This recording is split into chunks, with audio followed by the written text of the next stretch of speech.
Dr. Aldrich's thermometer froze at 38 degrees below zero. Then it did something no one in Ashford, Minnesota had ever seen. The mercury column, which had faithfully measured temperatures for 15 years, became a solid mass. It was immobile, useless. It could not register the cold that continued to deepen. Then, as the temperature plunged even further, the glass tube cracked. It sounded like a pistol shot. The frozen mercury shattered into fragments. They scattered across the doctor's porch like tiny silver tears. It was January 7th, 1889. The cold had exceeded what human instruments could measure. Old-timers later guessed the temperature reached 60 to 70 degrees below zero before dawn. This was a profound cold. It went beyond any ordinary winter. The settlers of Minnesota were not ready for it. Their wooden houses, cast-iron stoves, and modest woodpiles could not withstand it. Trees in the forests exploded. Their frozen sap expanded, breaking bark and wood.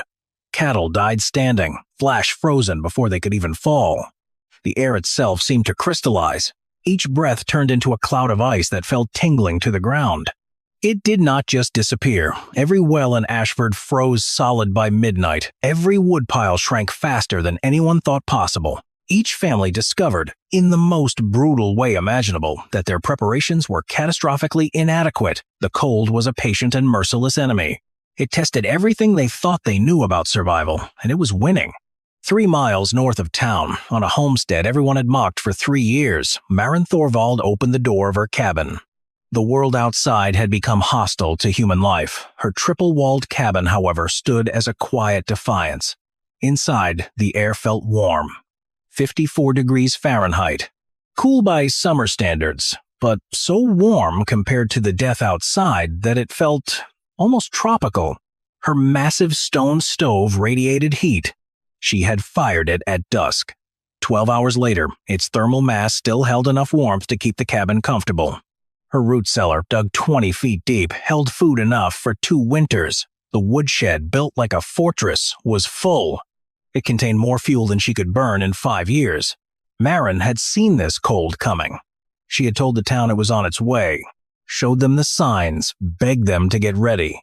3 years ago, she stood in the Ashford Town Hall. She described exactly what would happen. The deep cold. How long it would last. What it would mean for those who were not prepared. They had laughed at her. They called her the Doom Widow, the crazy Norwegian, the woman who saw disasters in every cloud. They dismissed her warnings. They said grief had unhinged her mind.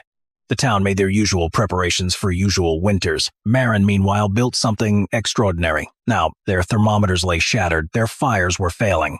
Their children were beginning to freeze. Runa, her dapple-gray mare, nickered from the stable attached to the cabin. The stable shared the heat of the main structure. The same engineering that kept Maren alive also kept her horse warm. They laughed for 3 years, Maren said quietly. She spoke in the Norwegian her grandmother had taught her. But children should not die for their parents' pride. She began to harness Runa to the sledge. She had built it for exactly this purpose. Maren had arrived in Minnesota during the spring of 1878. She had followed her husband, Christopher, from the small fishing villages of Norway, chasing the promise of America. They had been married for 4 years by then. They had already buried 2 infants in the rocky soil of their homeland. The New World offered a better chance than the fishing life that was slowly starving their village. Christopher was a boat builder. He understood wood and the weather and the sea that could kill careless men without warning. But Minnesota had no sea. The skills that kept him alive on the North Atlantic proved useless against the dangers of the prairie. He died in the blizzard of 1881. Caught between the barn and the house during a whiteout, his body was found 20 feet from the door when the snow finally melted in the spring. Maren had been alone ever since. Alone, but not helpless. She carried a different kind of knowledge, one Christopher never possessed. It was knowledge passed down through generations of Norwegian women who had survived winters that would have killed any man who relied on strength alone. Her grandmother, Astrid, was a weather reader back in the old country. Such women were valued. They could predict storms days in advance. They could read the behavior of animals, the patterns of clouds, and the subtle signs that nature provided to those patient enough to observe. Astrid had taught Maren's mother, and Maren's mother had taught her. Now, Maren carried wisdom that stretched back centuries. It was a legacy of survival in one of the harshest climates on Earth. The summer of 1886 brought the first warnings. It started with the bees. Maren kept beehives, not just for honey, but because they spoke of coming weather. In June, she saw something she had never seen before. The bees were sealing their hives with propolis far thicker than normal, closing every crack and gap with a desperation that spoke of instinct older than human memory. Her grandmother Astrid had taught her what this meant. The bees sensed a winter so harsh, humans could not yet imagine it. Then other signs began to appear. Squirrels gathered nuts with a frantic energy, far beyond their usual autumn work. They buried food in amounts that suggested a long, lean winter. The woolly caterpillars Maren found were entirely black. Not the usual brown and black bands, but solid black from end to end. This was a warning Maren had heard of, but never witnessed herself. Geese flew south in August, 2 months earlier than usual. The elk moved down from the high country just as early. Each sign built on the last, painting a clear picture for Maren. An extreme cold event was coming. This would not be an ordinary Minnesota winter, brutal as those could be. This was something deeper, a freeze that would exceed anything anyone alive had experienced. It would kill those who were unprepared. It would test even those who thought themselves ready. In the autumn of 1886, Maren knew what she had to do. She asked for time at the monthly town meeting. She stood before the assembled settlers of Ashford. She laid out everything she had seen. The bees, the squirrels, the caterpillars, the geese. All the signs her grandmother had taught her to read. They all pointed to a winter unlike any they had ever known. Her English still carried an accent, but her words were clear. Not this winter, she told them. Perhaps not next winter, but within 3 years, a cold will come that will kill anyone who is not prepared. The animals know. They are preparing. We should do the same. The response was swift and brutal. Jasper Whitfield was the mayor of Ashford, a former railroad man. He had made his money selling land. He saw himself as the voice of reason, a thin, precise man. He believed in progress, in science, in American methods over old European ideas. His voice dripped with scorn. Mrs. Thorvald is asking us to believe that bees can predict the weather, he said. That squirrels know more about climate than the meteorological offices in Washington. He paced before the crowd, that we should abandon our plans and our progress based on the folklore of Norwegian peasants. Laughter filled the town hall, the easy cruelty of people who needed someone to feel superior to. Whitfield played to his audience. With respect to Mrs. Thorvald's grandmother, he continued, "We live in an age of science now. We have thermometers and barometers and telegraph reports from weather stations across the territory. If an extraordinary cold event were coming, the authorities would warn us. We do not need to consult bees." More laughter, more mockery. Maren stood at the front of the room. Her face burned with shame. She knew then that words would not convince these people. Only time would prove her right. And by then, it might be too late for many of them. This clash of old wisdom and new pride was about to meet its test. Maren returned to her homestead. She began preparing right away. Her original cabin was fine for normal winters, but Maren knew what was coming. It would not be enough. The first year, she rebuilt the cabin. She put up new walls. These walls had 3 layers of logs, sawdust packed between them. This created insulation that would resist even the most extreme cold. She installed a stone stove. This was the type her people had used for centuries. It had massive thermal mass that would store heat for 12 hours after each firing. Maren added an attached stable. Runa, her mare, would live there. Runa's body heat would help warm the living space. The second year, Maren focused on food. She expanded her garden. She preserved everything she grew. She traded for supplies that would keep for years. Her root cellar was 6 meters deep. The temperature there never dropped below 4 degrees Celsius. It filled with barrels of salted meat, crocks of pickled vegetables, bins of grain and dried beans. Everything needed to survive a long siege of cold. The third year, Maren stockpiled fuel, mostly wood, cords and cords of split oak and maple. She stacked it under a roof to protect it from moisture. It was enough to burn hot fires twice daily for 5 years without running short. She also gathered coal when she could, dried peat from the bogs north of town, anything else that would burn when the time came. The people of Ashford watched her work. Their mockery grew. The doomed widow is building an ark, Jasper Whitfield joked at the general store. Settlers gathered there to buy supplies and gossip. Perhaps she expects the snow to reach 20 meters this winter. Should we start gathering animals 2 by 2? Laughter rippled through the store. The nickname stuck. The doomed widow, the crazy Norwegian. She saw catastrophe everywhere. She spent her summers preparing for winters that never came as bad as she predicted. She lived in fear. Sensible people lived in progress. Caroline Whitfield, the mayor's wife, offered her own thoughts. The poor creature lost her husband in the blizzard of '81. She has never recovered. This obsession with weather and preparation, it is her way of trying to control what cannot be controlled. We should pity her, not mock her. But Maren was not broken by Christopher's death. She had mourned him. She had moved on. Norwegian women had always moved on. They found strength in work and purpose in preparation. The settlers of Ashford could not see her strength. They saw only damage where there was actually wisdom. The winter of 1888 and 1889 started gently. December stayed almost warm. Temperatures barely dipped below freezing. The people of Ashford told each other the doom widow had been wrong again. Her predictions had failed. The bees were confused. The squirrels had been mistaken. 3 years of Maren's hard work, they said, had been 3 years wasted. Then January arrived. The cold came suddenly, just as Maren had known it would. On January 5th, the air was -9 degrees Celsius. Chilly, but manageable. On January 6th, it plunged to -23 degrees Celsius. And then, on January 7th, the bottom fell out of the thermometers entirely. A killing cold descended on Minnesota, a fury that would become legend. Dr. Aldrich's thermometer was not the only one to fail. Across Ashford, the mercury instruments that settlers trusted to measure their world froze solid. They cracked, they shattered. They simply could not register a cold that existed beyond their design limits.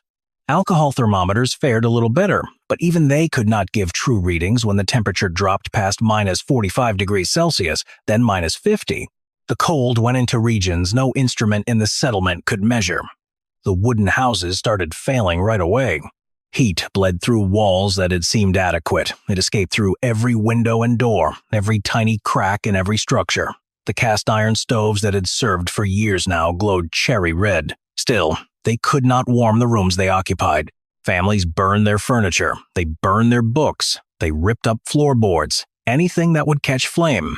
And still, the cold crept closer, patient and merciless. By midnight on January 7th, the first casualties appeared. Old Henrik Larsson, who lived alone at the edge of town, was found frozen in his bed.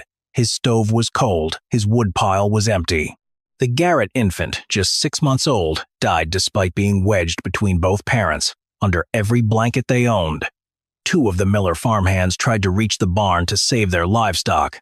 They froze within 6 meters of the door. The death toll would reach 11 before anyone thought to seek help from the woman they had mocked for 3 years.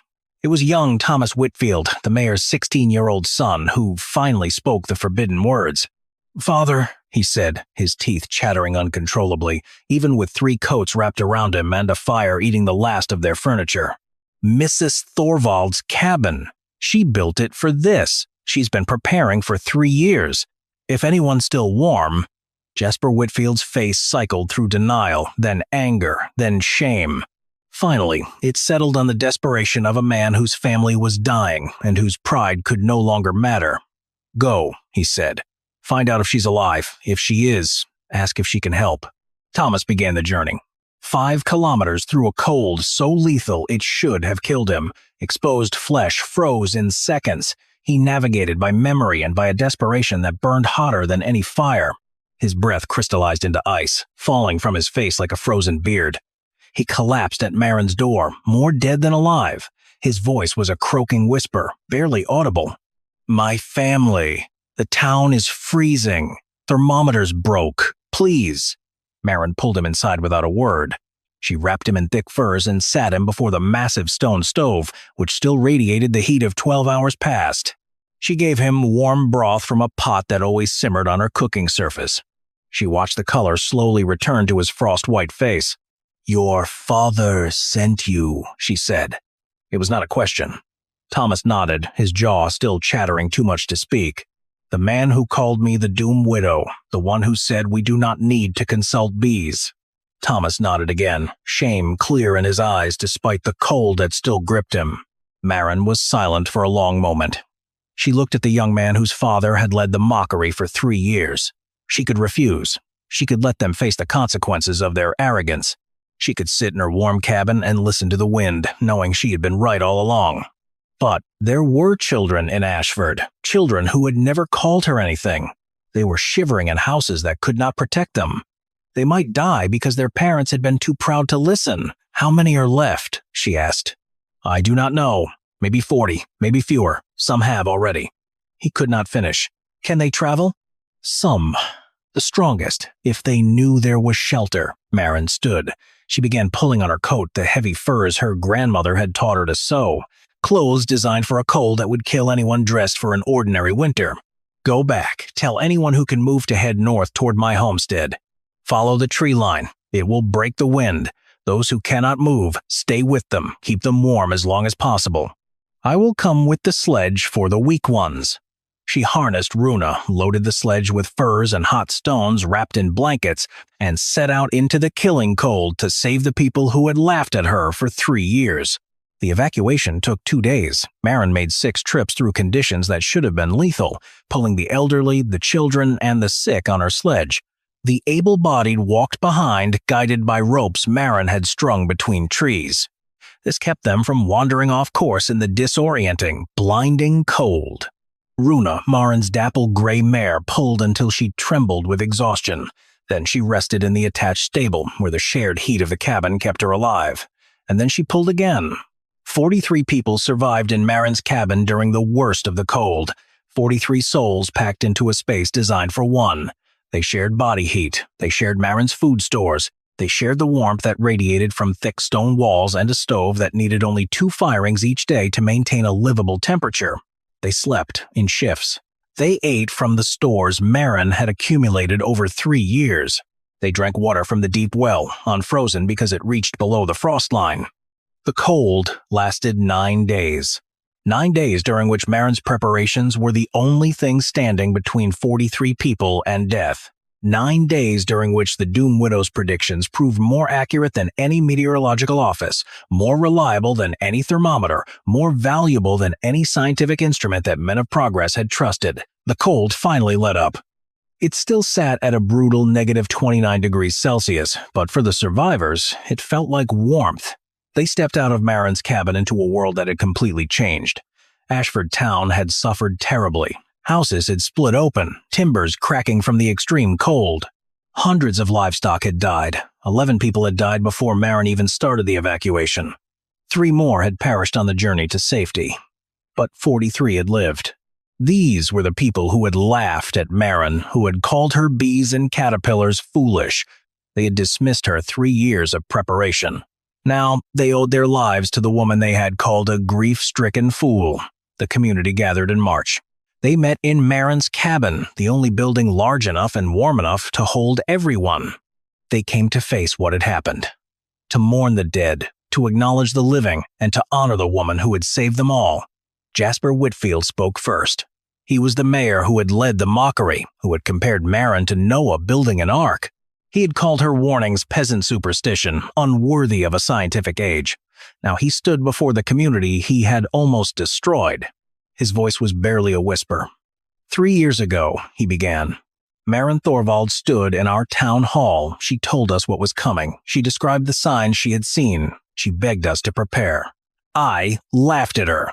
I called her predictions folklore. I said we do not need to consult bees. He stopped. Tears streamed down his face.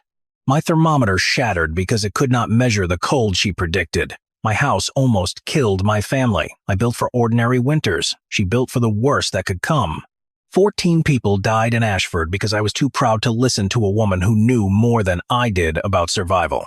He looked at Marin. She sat apart from the group as she always had. I do not know how to apologize for what I did, he said. I do not know how to make amends for the people who died because I convinced this town not to listen. I only know that I was wrong about everything.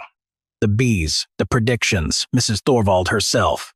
And I will spend whatever years I have left trying to be worthy of the mercy she showed us. Caroline Whitfield spoke next. She was the woman who had offered pity instead of respect, who had called Marin a poor creature broken by grief. Now she wept. I said she was damaged, Caroline confessed. I said her preparations were her way of trying to control what could not be controlled. I was the one who was damaged. Damaged by pride, by certainty, by the belief that my way of understanding the world was the only valid way. She looked at Marin. You are not broken. You are the strongest person I have ever known. Others spoke after that. Families whose children had survived shared their stories. The elderly whom Marin had carried to safety on her sledge. The young men who had followed the ropes through cold that would have killed them without guidance. When the testimonies ended, Marin stood up. She walked to the center of the gathering. Her face was weathered from 3 years of hard work outside. Her hands were calloused from the labor that had saved 43 lives. She was not a woman who sought attention, but she knew some things needed to be said. My grandmother taught me to read the signs, she said. She taught me that animals know things we do not know, that nature provides warnings for those patient enough to observe. She taught me that the old ways exist because they work. Generations of people survived by following them. Wisdom does not become foolish simply because it is old. She looked at Jasper Whitfield. You trusted your thermometers and your meteorological offices. They failed you. The bees did not fail. The squirrels did not fail. The knowledge of Norwegian women who have survived 1,000 winters did not fail. The only failure was in refusing to listen. Marin paused. 14 people died. That number will stay with me forever. But 43 lived, and I choose to focus on the living rather than the dead. The dead cannot be helped. The living can learn. She gestured around the cabin that had saved them. Everything I built, I can teach you to build. The walls, the stove, the root cellar, the woodshed. None of it is secret. None of it is beyond your abilities. What I cannot teach is humility that you must find for yourselves. That summer, Ashford changed. The survivors rebuilt their homes. They constructed triple-walled cabins. They installed stone stoves. They dug deep root cellars and stockpiled fuel in amounts that once would have seemed impossible. Marin oversaw every step. She taught every building technique. She shared all the knowledge her grandmother had passed down. Jasper Whitfield resigned as mayor. He called himself unfit to lead the community he had nearly destroyed. His son, Thomas, took over years later. Thomas became a leader who never ignored warnings, no matter their source. He consulted farmers, old women, anyone who might see things he could not see. The phrase "reading the bees" entered the vocabulary of the Minnesota frontier. It then spread across the northern territories. This meant paying attention to natural signs. It meant trusting traditional knowledge. It meant getting ready for disasters that scientific instruments might not predict. People spoke the phrase with quiet respect. It was as if they understood something about survival that only came from almost freezing to death. Marin Thorvald lived on her homestead for another 38 years. She died in the winter of 1927 at 79 years old. She never remarried. Christopher had been her only love, but she was never alone. The community that once mocked her became a community that honored her. The children she saved grew up knowing the quiet widow to the north had kept them alive when nothing else could. Her beehives were maintained by the community for decades after her death. Each new generation watched the bees for signs that might warn of coming danger. The hive still exists today. The Ashford Historical Society tends them now. Their behavior is observed each autumn by people who remember what their great-grandparents almost forgot. Above the door of Marin's cabin, carved in both Norwegian and English, is an inscription. It reads, Bien avet, or The Bees Know. Her grandmother, Astrid, who taught her to read the signs in a village half a world away, would have recognized the truth in those words. She would have smiled to see how far that wisdom had traveled. The mercury column in Dr. Aldrich's thermometer froze at negative 39 degrees Celsius. It had reached its limit, but Marin's knowledge had measured a cold far deeper than any instrument could. The bees did not fail. The squirrels did not fail. The wisdom of Norwegian women who survived 1,000 winters did not fail. The only failure was in refusing to listen. If you find value in understanding how forgotten knowledge can still guide us, subscribe. The 12th of January, 1888, 3 o'clock in the afternoon. Outside, the world was gone. There was no sky, no ground, just a white, horizontal vortex that shrieked across the prairie. The wind hit the Wyoming plains like a physical monster. It carried ice pellets that scoured wood down to its grain. Inside the dugout, Silas Garrett called home. The only sound was the soft hiss of the cast-iron stove. A page rustled gently. The air was a comfortable 13 degrees Celsius. A single oil lamp cast a warm, golden glow on the packed earth walls and the thick timber beams overhead. Silas, a 2-year-old man with hands like cured leather and eyes the color of a winter sky, sat in his handmade chair. He was reading a worn copy of Marcus Aurelius. A few feet away, a sturdy tunnel led to a smaller, equally snug dugout. His gray mare, Misty, crunched contentedly on a ration of oats. She was safe from a storm that was already killing horses by the dozen in their proud, drafty barns. This blizzard, which would later be known as the schoolhouse blizzard, had descended without warning for most, but for Silas Garrett, it was not a surprise. He had seen it coming. It was an inevitability he had been getting ready for since the first day he had driven a spade into the earth. 9 months ago. 9 months before that storm, in the budding green of April 1887, Silas Garrett arrived in Summit, Wyoming. He was not like other homesteaders. He did not talk about huge harvests or cattle. Silas spoke of windbreaks. He spoke of thermal mass. He was a veteran of the Army Corps of Engineers. He had spent 2 hard winters surveying the Dakota Territory. There, he saw Mother Nature's cruel side up close. He watched men freeze solid just 100 yards from their own homes. Entire herds of cattle perished, frozen upright in the snow. Silas brought his plan to Mayor Hutchkins at the land office. The mayor had big dreams for Summit, but he liked things done the usual way. A dugout? Hutchkins scoffed. He stroked his thick mustache. Mr. Garrett, we are building a modern town here, a town of the future. Clapboard houses, 2-story fronts, not gopher holes. Silas stayed calm. He unrolled a rough drawing on the mayor's desk. Sir, he said, a structure built into the south-facing side of a hill, with 1 meter of sod and earth overhead, will keep a steady temperature all year. It will be cool in the summer. More important, it will stand strong against the winter. He explained that the earth itself was insulation. The wind can blow 160 kilometers an hour over the top, and inside, you will barely hear it. I can build the whole thing, a main room and a connected stable for my horse for under $200. Hutchkins squinted at the drawing. It looked crude, almost wild. And a proper house, he asked. What does that cost? A proper house, as you call it, Silas answered, will cost you 10 times that in lumber alone. And 10 times that again in firewood just to keep your bones from freezing come January. I am not building for show, Mr. Mayor. I am building to survive. The mayor looked at the small amount Silas planned to spend. He shrugged. It was Silas's land. His money. If the man wanted to live in a hole, it was no concern of Summit. He stamped the claim for a rocky, unwanted plot on a hill 3 kilometers outside town. The land cost $50. The estimated cost of the home was $175. Word of Silas's project spread through Summit like wildfire. The general store, the town's social hub, buzzed with gossip. Montgomery Sterling, the county's wealthiest rancher, held court by the Cracker Barrel. Sterling measured progress in board feet and panes of glass. He was building a grand Victorian house, 2 stories tall, with a wide porch and bay windows. It would cost him nearly $3,000. Heard about the new fellow Garrett? Sterling boomed, his voice dripping with scorn. The Army engineer plans to live in a hole like a prairie dog. Laughter echoed through the store. Thomas Brennan, Sterling's builder, chimed in. A hole is right. A man could dig his own grave for a lot less than $200. What happens when the spring rains come? He will drown in his own bed. The name stuck. From that day on, Silas's home was Garrett's grave. People spoke his name with a mix of pity and contempt. Silas came to town only for supplies. He heard the whispers. He saw the smirks. He ignored them. He had work to do. Construction began in May. It was a solitary, massive effort. Silas and his gray mare, Misty, worked as a team.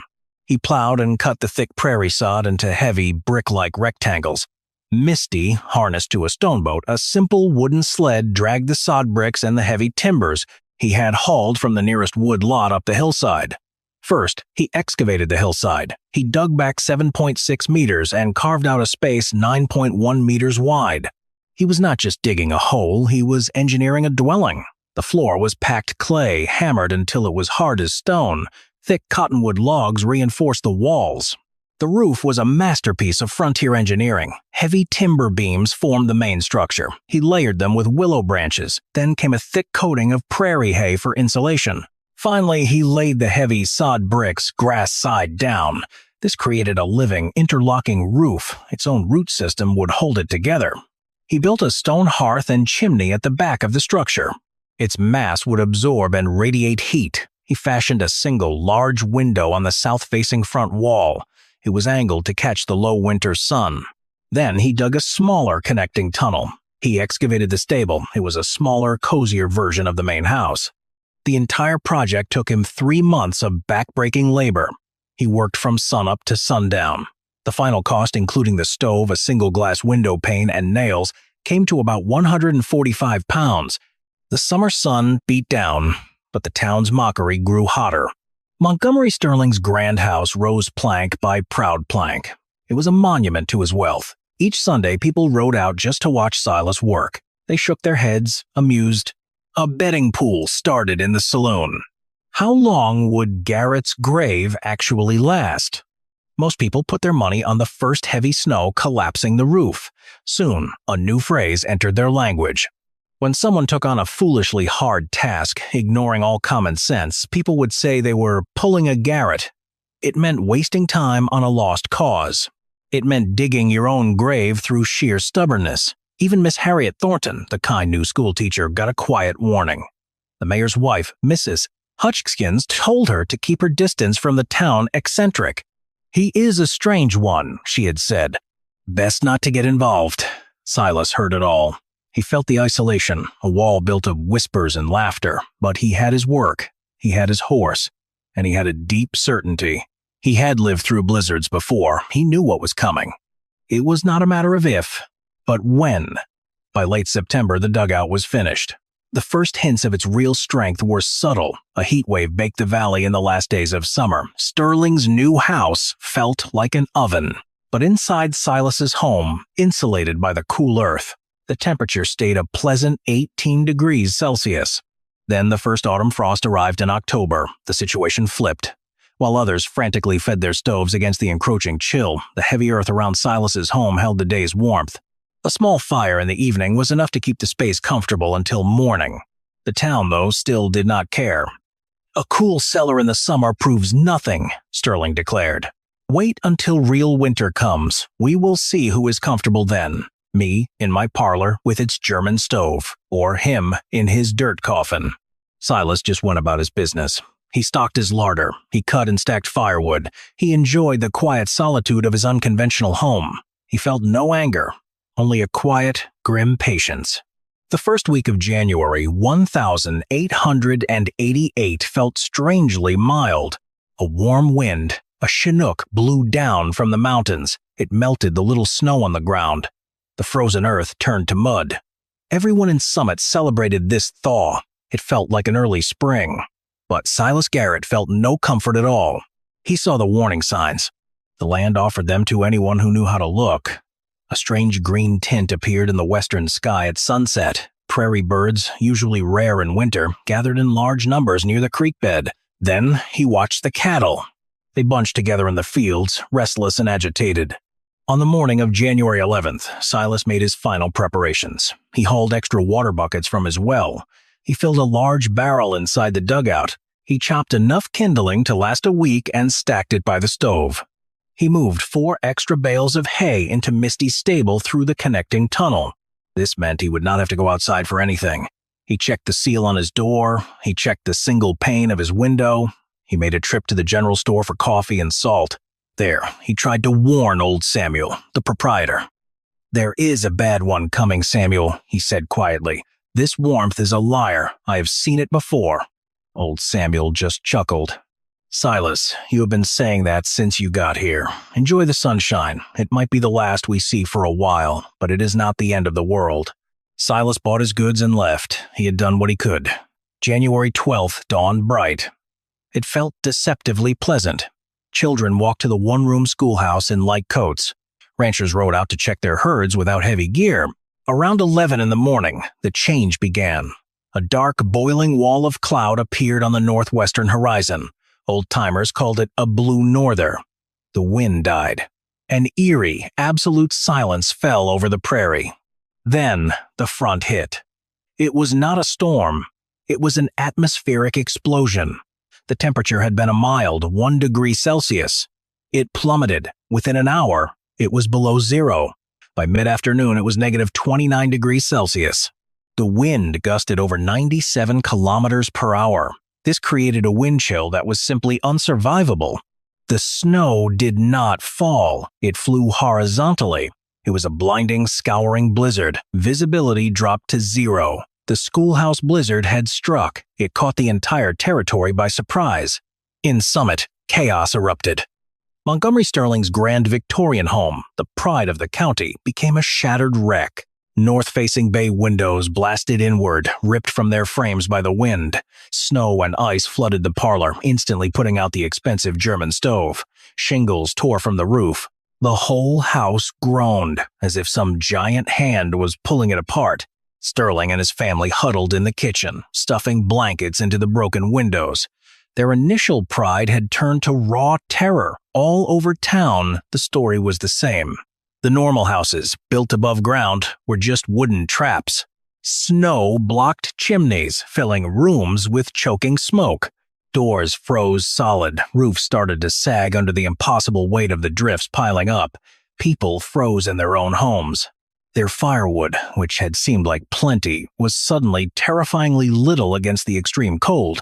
The worst tragedy unfolded at the schoolhouse. Miss Thornton, the teacher, saw how fierce the storm was. She kept the children inside. But the poorly built structure could not stand up to it. The wind found every crack. The single stove was no match for the Arctic blast. They were trapped, 3.2 kilometers away, inside Garrett's grave. Silas fed his fire. The wind howled over the dugout roof, but inside it was just a distant, muffled sound, like a faraway waterfall. The temperature stayed steady. He cooked a simple meal of bacon and beans. The warm, safe smell filled his space. He could feel the deep, lasting safety of the earth all around him. He wasn't fighting the storm. He was sheltered right inside its indifferent heart.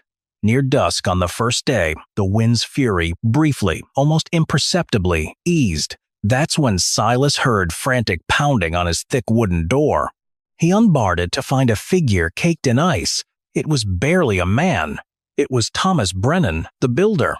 His face was a mask of frostbite. His clothes were frozen stiff. "Garrett, for God's sake," Brennan stammered, his teeth chattering uncontrollably. "My roof, the chimney is blocked. We are freezing." Silas said nothing. He just pulled the man inside, sat him by the stove, and wrapped him in a heavy wool blanket. An hour later, more figures appeared, ghosts materializing out of the white chaos. It was Miss Thornton, the school teacher, with 5 of her older students. They had made a desperate run from the failing schoolhouse. They followed a fence line they knew led toward Silas's hill.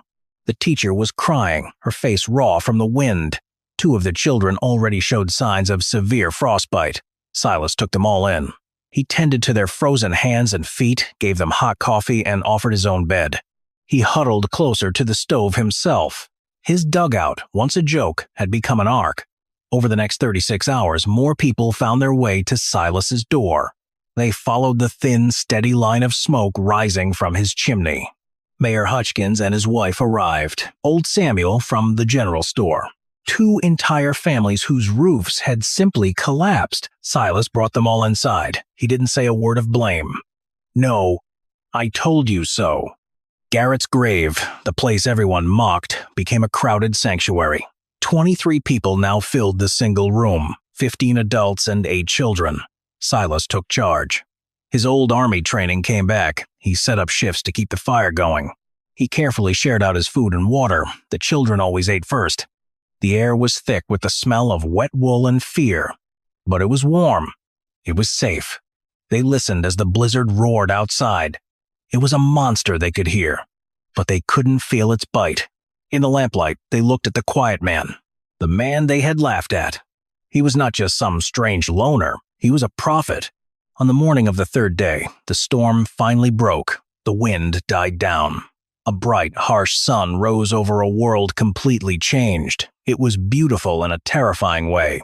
Snowdrifts piled 6 meters high. They buried barns and houses. The town of Summit was gone. A blanket of white had erased it. When the survivors stepped out of the dugout, blinking in the bright light, the true scale of the disaster became clear. Montgomery Sterling's big Victorian house was a ruin. Its entire north wall had fallen in. The schoolhouse roof had collapsed. Dozens of barns were crushed. All their livestock was lost. The final count for Summit was 17 dead. 5 of those were children who never made it home from school. Across the whole territory, hundreds had died. In the silent, frozen aftermath, only one home stood completely intact. One fully working, dwelling in and around Summit, the one they had called Garrett's Grave. 4 days after the blizzard, the few people left in Summit met inside the ruined church. It was a somber, broken gathering. Montgomery Sterling stood before them. His face was bandaged from frostbite. His spirit was gone. His voice, usually so loud and full of pride, was a raw whisper. "I was blind," he said, looking straight at Silas Garrett. "You were the only one who could see. I called your home a grave. It became our ark." He went on. "We built our homes with pride. The wind took them. You built yours with wisdom. It sheltered us. I spent $3,000 on a monument to my own vanity. It is kindling now. You spent less than $200 on a home that saved 23 lives." He paused. His gaze swept over the huddled, grieving families. "I have been a fool. We have all been fools. We thought we knew better than the land itself. We were wrong." He turned back to Silas. His arrogance had vanished, replaced by a desperate humility. "Will you teach us? Will you teach us how to build like you?" The entire assembly turned to Silas. In that moment, he felt no triumph, only deep sorrow for their loss. He stood and looked at the faces before him. The mayor, the builder, the rancher, the teacher. Silas spoke. His voice was calm and steady. "The past is frozen under the snow. Let us build a better future." Montgomery Sterling kept his word. He used what was left of his fortune to fund the reconstruction of Summit, not to rebuild his own mansion. Under Silas Garrett's direction, a new town rose from the ruins. This time, there were no proud 2-story facades. They built as Silas taught them. They used the land itself, digging into the south-facing slopes of the rolling hills. They learned to cut sod. They learned to lay timber for strength. They learned to respect the awesome power of the Wyoming winter. The slang term "pulling a Garrett" was still used, but its meaning had completely changed. Now, it meant applying uncommon foresight to a problem. It meant preparing for what others refused to see. It meant having the courage to be right when the whole world called you a fool. The Garrett method of construction became the standard not just for Summit, but for the surrounding counties. Silas Garrett never went looking for money or power. He lived his days right there in the dugout he built, a respected elder in the community, a living legend. He never married. But he became like a grandfather to all the children who grew up in those warm, safe homes he taught their parents to build. They would come to visit him, bringing fresh bread, sitting and listening to his quiet stories. He died peacefully in his sleep in 1927. He was 82 years old. The entire town came to his funeral. People from 3 counties showed up. They buried him on the hill, looking out over the town he had saved. His legacy was not carved into a bronze plaque. It was etched into the very landscape of the Wyoming prairie. In 1891, the territorial government in Cheyenne sent a team of engineers to Summit. They came to study his designs. They documented his methods for insulation, for ventilation, for structural integrity. The findings became a simple pamphlet, The Garrett Dugout, a guide to sensible frontier construction. It went out to every new homesteader in the territory for the next 20 years. His knowledge, born from harsh experience and once called foolish, became the official wisdom for a whole generation. His gray mare, Misty, the one who helped him build his ark, lived a long life. She was buried right beside him on that quiet hill. His quiet foresight saved more than just one town on one terrible day. It saved countless unknown families in the decades that followed. January 12th, 1888, 3 p.m. Outside, the world had ceased to exist. But inside, wisdom had triumphed over conventional folly, securing a future for those who listened. Pride builds for sunny days. Wisdom builds for storms. Subscribe if this kind of resilience in the face of impossible odds is something you want more of. Emmeline Porter buried her husband on a Tuesday in October. She dug the grave herself. There was no one else to do it. The ground had already started to freeze, the first hints of winter frost. Her shovel hit the hard soil, a sound like a cold bell ringing. It announced something no one wanted to hear. Emmeline was just 22 years old.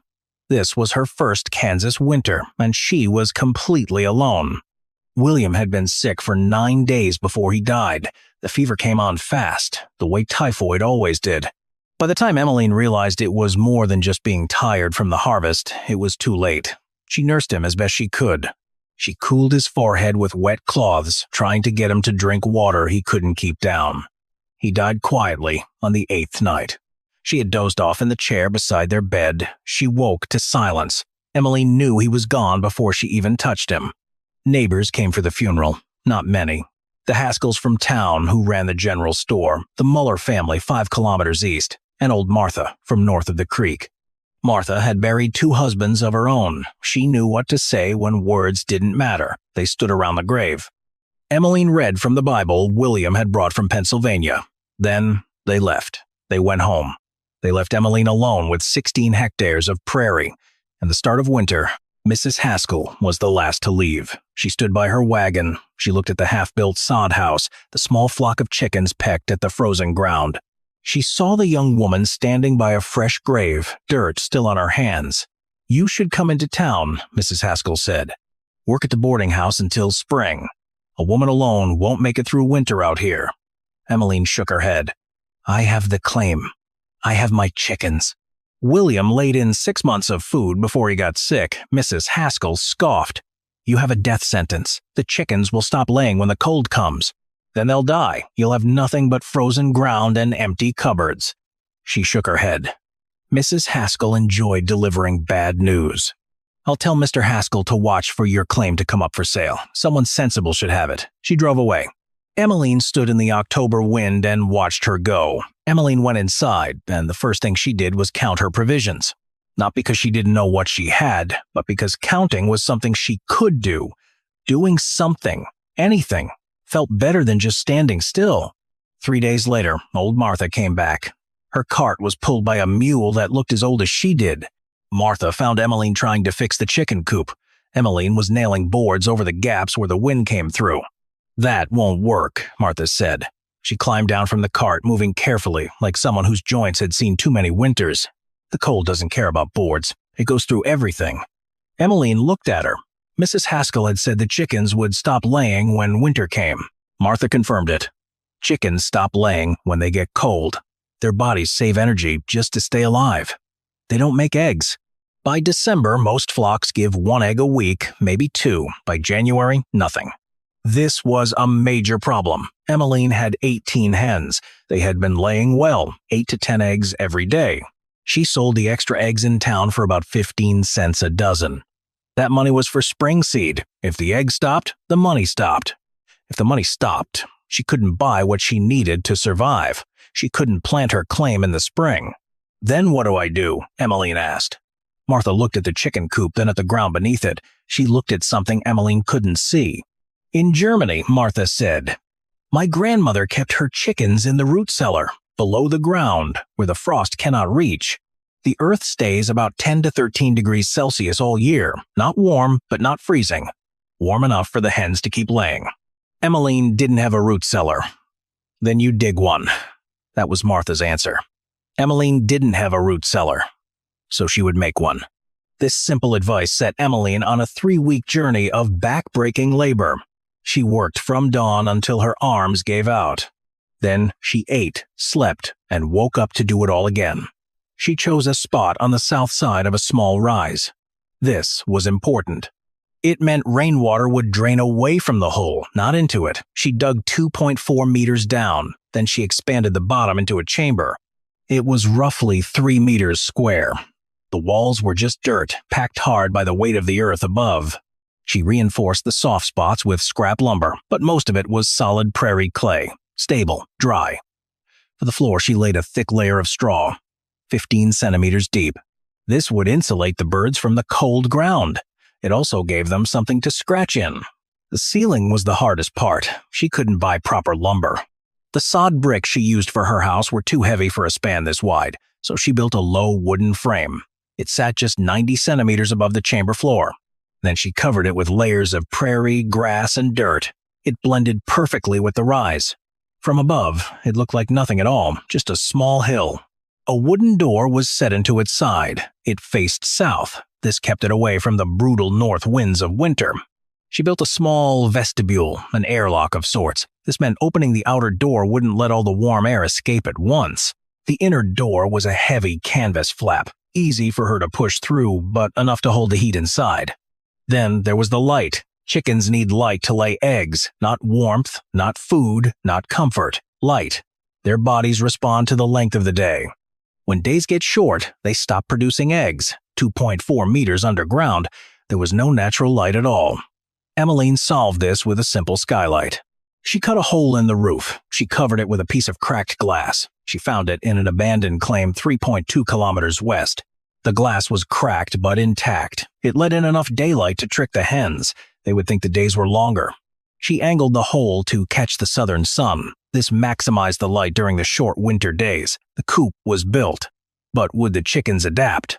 And would it actually work? The chickens moved underground on November 1st. It was 2 days before the first real snow. They protested at first. The dark, strange new space confused them. But within a week, they had settled in. They scratched at the straw, roosted on the low perches Emmeline had built. They acted like chickens do when they feel safe and warm. The chamber stayed at 11 degrees Celsius, not warm by human standards. But it was warm enough for chickens to be comfortable, warm enough for their bodies to keep making eggs instead of shutting down for survival. Mrs. Haskell came out to check on Emmeline in late November. She rode in a wagon with her husband at the reins. They found Emmeline splitting wood beside her, soddy. She worked steadily despite the cold. She looked nothing like a woman about to give up. "Mrs. Porter," Mrs. Haskell called from the wagon. She didn't bother to climb down. "I see you're still here." "I am." "And your chickens? Surely they've stopped laying by now. Ours gave their last egg 3 days ago." Emmeline set down her axe. She wiped her hands on her apron. "Would you like to buy some eggs, Mrs. Haskell? I have 24 fresh ones in the house." The older woman's face went through several expressions. None of them were pleasant. "That's impossible. No one has eggs this time of year. I do. 15 cents a dozen, same as always. Or I can take them into town myself if you'd rather not buy from a woman who's about to abandon her claim." Emmeline watched Mrs. Haskell's face. It turned red, then white. It settled into a hard expression that made her look older than her years. "Where are your chickens? What have you done with them?" Emmeline smiled. It was a small expression that didn't reach her eyes. "They're underground, Mrs. Haskell, where it's warm." "Would you like to see?" She led them to the underground coop. She opened the outer door, then the canvas flap. The Haskells peered into the warm chamber. 18 hens scratched contentedly in the straw. The air that came out was noticeably warmer than the air outside. It smelled like chickens and straw and earth. It smelled like life continuing when it should have stopped. Mr. Haskell said nothing. He just stared at the chickens, then at the glass skylight, then at the young widow who had figured out something his wife said was impossible. "I'll take 4 dozen eggs," he said finally. "If you have them, I'll have them by the end of the week. 30 cents. Mrs. Haskell didn't speak to Emmeline again that day. She sat in the wagon while her husband counted out the coins. She sat in the wagon while he drove away. She didn't look back at the young woman standing beside the door to the underground. The first victory was won, but the winter had only just begun. Emmeline's certainty was about to meet the same winter he dismissed. The winter of 1886 into 1887 was brutal. Even by Kansas standards, it was extreme. January saw temperatures drop to -30 degrees Celsius. That kind of cold could freeze livestock where they stood. It could kill anyone caught outside without shelter. Snow piled up in drifts 3 meters high against the north sides of buildings. The wind blew so hard that people couldn't hear each other shout from 3 meters away. But Emmeline's chickens laid through all of it. The underground chamber stayed at a steady 11 degrees Celsius. It was warmer on the days she climbed down to collect eggs, her own body heat adding to the space. The glass skylight let in enough light to keep the hens producing. The deep straw kept them comfortable, and the earth kept them alive. She collected between 6 and 8 eggs every day all winter. This was slightly less than she had gotten in the fall, but it was far more than anyone else in the entire county. She sold them for 15 cents a dozen in November. Then, the price rose to 20 cents in December when the supply across the county simply disappeared. By January, when eggs became genuinely rare, she was charging 30 cents a dozen. And by February, she was asking 50 cents a dozen and still had customers lined up. The money accumulated in a jar under her floorboards. These coins represented more than just survival, they were profit. Emmeline was making money in the dead of winter. Everyone else was burning through their savings and praying for spring. The Haskells, for instance, lost 11 of their 30 chickens that winter. They froze solid in an above-ground coop. It had been built the way coops were always built, exposed to the wind, as vulnerable to the cold as the birds it was supposed to protect. The surviving hens stopped laying in late November. They didn't start again until April. Mrs. Haskell bought eggs from Emmeline every week. She sent her husband to do it. She couldn't bring herself to face the young widow she had dismissed as a fool. She paid 50 cents a dozen. She never complained about the price. What choice did she have? Her hens weren't laying. Nobody's hens were laying, except for the widow Porter's hens. They were scratching around in a hole in the ground, producing eggs like it was still September. Emmeline survived the winter and thrived. But what were the long-term implications of her success? The worst of winter finally broke in March. Old Marta returned to Emmeline's claim. Roads were passable again. She found Emmeline in excellent health. Her provisions were barely touched. The money jar under the floorboards was full. More than full, actually. Marta walked to the underground coop. She found it working perfectly. The hens were fat. They were content. The nesting boxes were full of fresh eggs. Marta looked at Emmeline. "You did it," she said. Her voice held something close to pride. "You survived." Emmeline smiled, a wide, genuine smile. "I did more than survive," she told Marta. "I made money. She had saved enough to buy a plow, enough to buy a team of mules to pull it. She could really work the 16 hectares now. Not just scratch at the edges, like William and she had done. The chickens would stay underground year-round. It was cooler in summer, warmer in winter. They laid better than any flock Emmeline had ever seen. She was already thinking about expanding, building another chamber, getting more birds. Marta nodded slowly. Her weathered face creased. It might have been a smile. "My grandmother would have liked you," she said. "She always said the best farmers are the ones who think like the earth, not against it." Spring came slowly that year. The snow melted in fits and starts. The ground took weeks to thaw. But when planting season finally arrived, Emmeline was ready. She had seeds. She had her plow. She had a team of mules bought from a farmer heading east, giving up. She had everything she needed to make the 16 hectares produce, and she still had the chickens, still laying underground, still producing the eggs that had saved her life. Meanwhile, the Haskells sold their store in 1889. They moved to Denver. Mrs. Haskell never truly recovered from that winter, the one that proved her wrong. The season when the young widow she had dismissed as a fool had thrived, while her own chickens froze. Mrs. Haskell told people her health was failing. Everyone knew the real reason. She could not stand living in a county where a 22-year-old widow had out-farmed her. Emmeline bought the general store. She paid cash. She ran it for 12 years. She sold supplies to the homesteaders who kept coming. They needed eggs. They needed advice. They needed someone who understood what it took to survive on the prairie. She kept chickens behind the store. In another underground coop, she built it the same way she had built the first one. She sold eggs year-round, undercutting everyone else. While still turning a profit, she married again in 1891, a quiet man named Daniel Boone Carter. He had come west to escape a name that was too famous. He found a woman who didn't care what his name was. As long as he worked hard, as long as he treated her well, they had 4 children together. They raised them in a house with an underground root cellar. It stayed 11 degrees Celsius all year long. The original Coop, the one Emmeline built with her own hands, stood for years. It stayed until 1923, when her grandson finally filled it in. It had become a hazard for the children playing in the yard, but by then, the idea had spread. Half the farms in the region had underground chicken coops of one kind or another.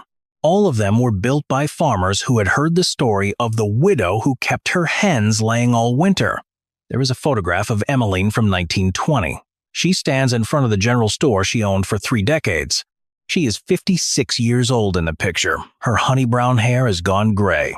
Her face is lined by the sun and wind. It shows the particular kind of survival that leaves its marks. She is smiling. It's a full smile that reaches her eyes, the smile of someone who knows exactly what she accomplished. She doesn't need anyone else to tell her. The caption under the photo reads, Emmeline Carter, proprietor of Carter's General Store, Cimarron, Kansas. It doesn't mention the chickens. It doesn't mention the underground coop. Nothing about the brutal winter of 1886. No word of the eggs that sold for 50 cents a dozen when everyone else had nothing. It doesn't mention Mrs. Haskell, who had predicted her death and lived to see her success, but the people who were there remembered. They told their children, and their children told theirs. The story survived even after the coop was filled in and the store was sold, and Emmeline herself was buried beside her first husband and her second. Some stories end with the protagonist becoming famous. This one ends with something better. A woman who dug a hole in the ground, put her chickens in it, and laid the foundation for a life that lasted 60 more years. Emmeline Porter buried her husband on a Tuesday in October, in a grave she dug herself. There was no one else to do it. That desperate act of self-reliance became the foundation for a thriving life. It spread across the county, then across the prairie. It birthed a widespread innovation. Ingenuity, when it's rooted in understanding how the world actually works. If this story of underground eggs resonated with you, subscribe for more narratives of forgotten cleverness. By the 3rd night of the Whitehorn blizzard, Redwash Basin had vanished. Wind tore across the flats at more than 95 kilometers per hour. The cold had fallen to minus 34 degrees Celsius. Snow buried fence posts and erased the line between earth and sky. At Coldwater Reach, one section of the willow windbreak snapped loose. Harlan Vexley tied a rope around his waist and placed the other end in Maribel Weather's hands. If the wall failed, wind would strike the off-center barn entrance and pack the doorway shut. Inside, Eli counted marker posts through the whiteout. Nell cried behind the canvas curtain. A milk cow strained in early labor. Noah Pike, the hand who had mocked Harlan's work, lay exhausted beside the stove. The rope jerked once. Then, nothing. 6 weeks earlier, Harlan Vexley reached Coldwater Reach with an old handcart and 2 children. He was 39 years old, but the trail had already worn him past that. His coat was patched with 2 different kinds of cloth.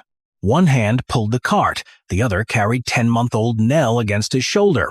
7-year-old Eli walked beside the wheel without once asking how much farther. Harlan had spent years repairing barns, freight wagons, hand pumps, and storage sheds along Union Pacific supply stations.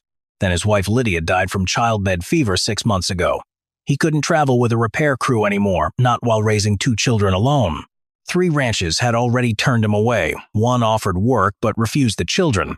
Another gave them a bed for one night, then sent them back onto the road. A third suggested Nell would be better off with another family. Harlan walked away.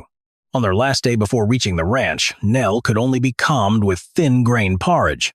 Eli quietly tucked half his cornbread deep inside his coat even after his father promised there would be food tomorrow. Harlan saw it. The boy no longer believed in tomorrow. Then Coldwater Reach appeared beyond a wind-scoured rise. Mara Bellwether stood beside the stock trough, breaking a thin sheet of early ice with the back of a hammer. Her sleeves were rolled above her elbows. A feed ledger rested beneath her belt. One leather glove had been worn smooth by years of holding reins. Nothing about her suggested someone waiting to be rescued. "What kind of work do you know?" she asked. Harlan answered without offering his story. Barn frames, hand pumps, water troughs, wagon wheels, roofs, doors, hay storage. He paused. "Give my kids milk. Let us sleep somewhere out of the wind. I'll fix what winter is about to break. Mara glanced toward her barn. What makes you think anything is broken? Harlan raised one hand toward the buildings beyond the fence. Your barn doors face the northwest wind. Your hay is pulling moisture from the ground. That water line will freeze before the first real cold front. Silence settled between them. Confidence was easy to find on the frontier. Proof was not. Mara looked at Eli. Then she looked at Nell, still resting against Harlan's shoulder. She stepped forward without answering his claims. Instead, she gently lifted the little girl from his trembling arms. The milk comes first, she said quietly. Your claims can wait until morning. Mara led them into the kitchen without another word. She warmed fresh cow's milk with a little water, tested the temperature against the inside of her wrist, and nodded toward Harlan. Slowly, she said. Her stomach has been empty too long. A bowl of beef stew appeared in front of Eli. Cornbread, dried apples. Another bowl waited for Harlan, even after he quietly insisted he wasn't hungry. Eli ate without speaking. Before finishing, he slid the leftover bread into his pocket. Mara noticed. She didn't say a word. Instead, she laid another piece beside his bowl, as though it had always belonged there. Across the table, Harlan tried to feed Nell, but his hands shook from exhaustion. Mara reached forward and steadied the bottom of the cup without taking the little girl from his arms. Between quiet bites, they exchanged only the facts that mattered. Lydia had died 6 months earlier from childbed fever. Calder Bellwether, Mara's late husband, had been killed 3 winters before a logging wagon sliding off an icy mountain road. Mara never had children. Coldwater Reach was carrying dead after losing 9 head of cattle the previous winter. Later that evening, Mara opened the old foreman's room. From a storage loft, she carried down a cradle. Calder had started it years ago. One rail was still rough, never sanded smooth. Harlan noticed she'd kept it all this time instead of burning it for firewood. That night, Nell slept peacefully in the unfinished cradle. Eli fell asleep with his hand still tightly guarding the hoarded bread in his pocket. The cradle had been waiting for a child who wasn't coming. Now it held one. Before sunrise, Harlan was already walking the ranch. He didn't pick up a hammer. He didn't move a single board. He watched first. A short piece of wool hung beside the barn door. He studied how the wind curled through the opening. He took a shovel and dug into the floor beneath the haystack. The earth beneath the bottom layer was damp. He poured water into one section of the trough and watched how slowly it drained away. Inside the house, a thin line of frost clung to the shrinking chinking between the logs. Outside, old ridges of hardened snow still rested against the fence where the previous winter had piled them. Mara followed without announcing herself. When Harlan finally spoke, he pointed instead of waving his hands. The barn wasn't losing heat because it needed thicker walls. It was losing heat because the wind walked straight through the doors. He knelt beside the hay. This stack was spoiling from the bottom up. Then he pointed toward the pump. The water line was too shallow. It had nowhere to drain after use. His hand rested against the wall of the house. The chinking had pulled away from the logs. Finally, he looked toward the dying row of willow. Those trees were too close. Last winter, the snow drifted exactly where an open doorway needed to be. Mara folded her arms. Calder planted those willows. Harlan shook his head. He wasn't wrong. They work against spring winds. Winter storms come from a different direction. The trees stayed the same. The weather didn't. Some of the tension left her face. Harlan looked across the ranch one more time. 6 weeks. Water first. Hay second. Then the windbreak. The offset entrance. Fresh chinking. Marker posts before the first storm. Mara studied him for a long moment. Then she pointed toward the tool shed. You get 1 week. Then I'll decide whether you see problems or invent them. Harlan started with the jobs least likely to start a fight. The hay came first. Together, he and Mara and Eli lifted away the bottom layers of the stack. A sour smell rose from beneath warm and damp where moisture had been trapped against the ground. Harlan built a raised crib 20 centimeters high from old pine rails already lying behind the shed. Instead of stacking the hay back into one large mound, he divided it into smaller sections and left narrow air channels between them. Eli's job was simple. Measure each gap with a short piece of wood. Count every space out loud. 20 centimeters, Harlan said. The boy did it without being told twice. It was the most words he had spoken since arriving. Next came the water line. Harlan opened a test trench and found the pipe buried only a little deeper than 60 centimeters.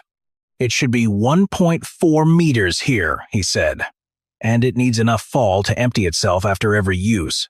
Mara studied the trench. "We don't have time to dig the whole line." "Then we don't," Harlan answered. "We protect the stretch between the well and the milk cows first." No argument, just a shorter plan.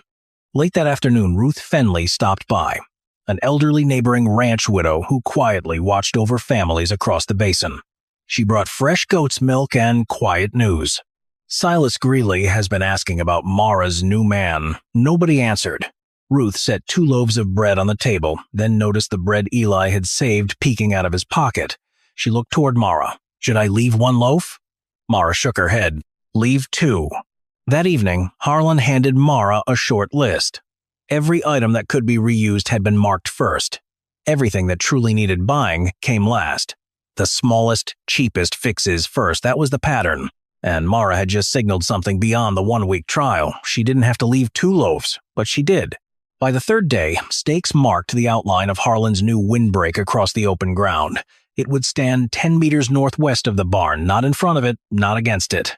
Far enough to weaken the wind before it reached the buildings. The frame formed an L shape. At its tallest point, it would rise 2.2 meters. Lodgepole pine carried the weight. Willow branches were woven between the posts, but never tightly enough to stop every gust. Sod and brush anchored the base. The shorter arms shielded the path between the house and the barn. Harlan and Eli were driving another post when a horse stopped beside the fence. Silas Greeley, the largest ranch owner in Red Wash Basin and Mara's longtime rival, climbed down without greeting anyone. Years earlier, after Calder Bellwether died, Silas had offered to buy Coldwater Reach for a price Mara refused. Ever since then, he had spoken about the ranch as though its failure were only a matter of time. He looked over the growing frame and smiled. "So this is Vexley's willow wall." His boot nudged one of the posts. "All it'll do is catch snow and bury your barn." Harlan rested both hands on the post driver. "If I build it too close, you're right." Silas frowned. "If the distance matters more than the wall," he turned toward Mara. "Since when did a drifter become your engineer?"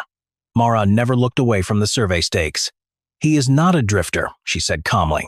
"He is my foreman until the work proves otherwise." The words surprised everyone, even Harlan. Silas let out a quiet laugh. "You'll still need my freight road once winter closes in." "If you have business to discuss," Mara replied, "put it in writing." Silas climbed back into the saddle.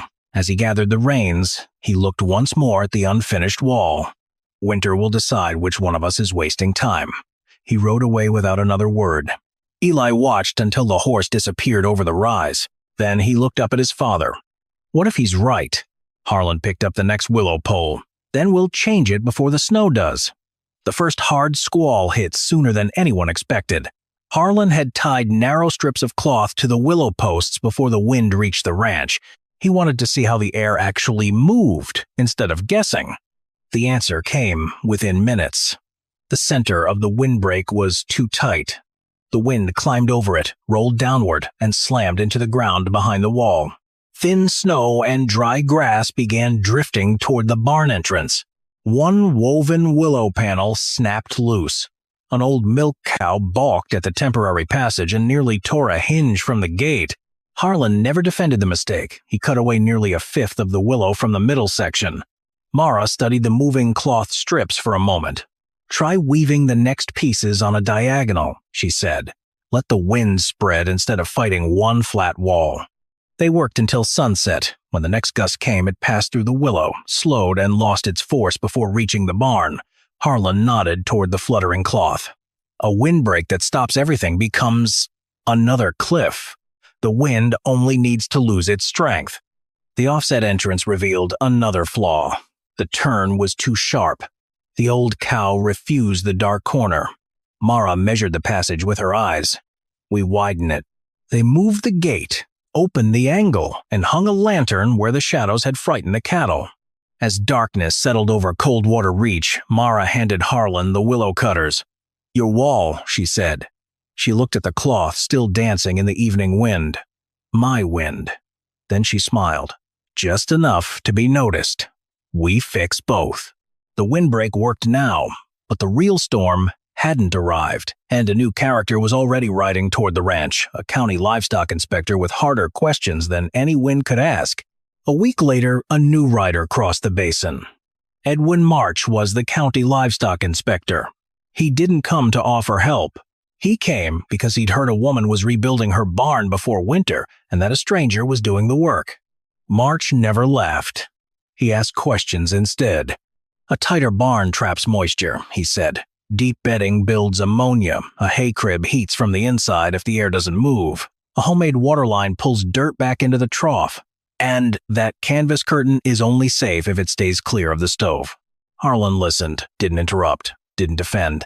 They walked the barn together, checked the ridge vent, tested the bedding by hand, measured the warmth inside the haystack, inspected the distance between the canvas and the stovepipe, examined the drain valve beneath the water line. Before leaving, March made one request. 3 weeks of records, morning and evening temperatures. Firewood used. Hay fed. Barn moisture. Every time you break ice, Mara hung a ledger beside the kitchen door. March pointed to the pipe where it passed through the wall. That section could become a cold bridge. Harlan nodded. I'll box it with dry wool and wood. March said it plainly. I don't believe your system will work. Harlan answered without offense. You should not. He looked toward the unfinished ranch. Not until it does. Mara handed a pencil to Eli. Write today's numbers, she said. The boy carefully marked the first line in the ledger. From that morning on, facts would speak before opinions ever could. But the ledger takes time to fill, and the cold doesn't wait for proof. The first batch of chinking failed. Harlan had mixed too much clay into the mortar. After 2 cold nights, the fresh seams shrank away from the logs. Fine cracks appeared. A strip of wool held against the wall still fluttered in the draft. Without complaint, he reached for his scraper. We'll start over. Mara stopped him. My father used to seal sheep sheds, she said. Calder learned from him. Less clay, more animal hair, more rye, straw. Scratch the first layer before finishing the second. Harlan nodded. They mixed another batch. This one gripped the logs instead of pulling away. Later, while searching the storage loft, he found an old canvas roll. The leather stitching along its edges was still intact. Lydia made this, he said quietly. We used it as a draft curtain in a freight camp. He started measuring where to cut it. You don't have to, Mara said. Together, they hung the entire canvas between the sleeping room and the main room without removing a single stitch. As they worked, Harlan spoke of Lydia for the first time. She never feared the cold, but she always checked a child's wrist before she checked the fire. She could sew a tighter leather seal than most men could build with wood. Mara smiled faintly. Calder always set 2 tin cups beside the stove every morning.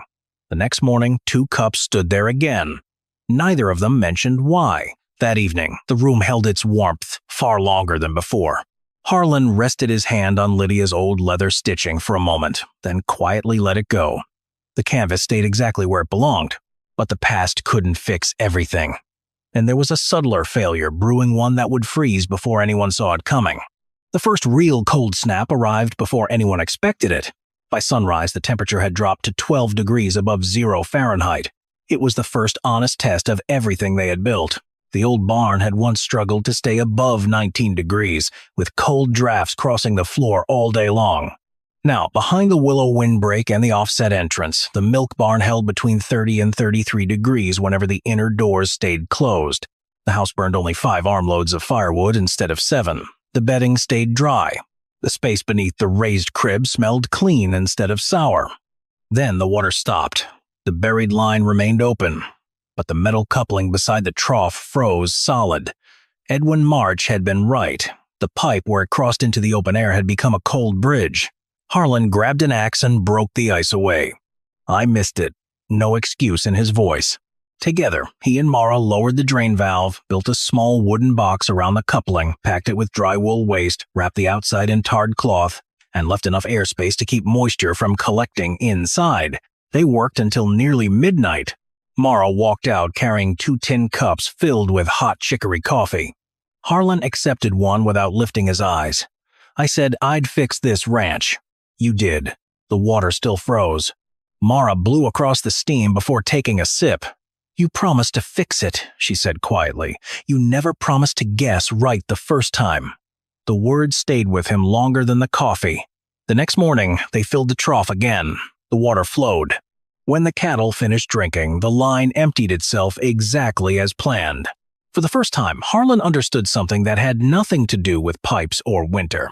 Mara was not measuring him by whether he ever failed. She was measuring him by whether he stayed until the failure was gone. For 3 weeks, the ledger filled one careful line at a time. Every morning, Eli wrote the temperature down. Mara added the armloads of firewood, the hay fed to the cattle, the milk collected, the moisture in the bedding, every time the trough needed breaking. The numbers slowly formed their own argument. Nearly 2 fewer armloads of wood disappeared on cold days.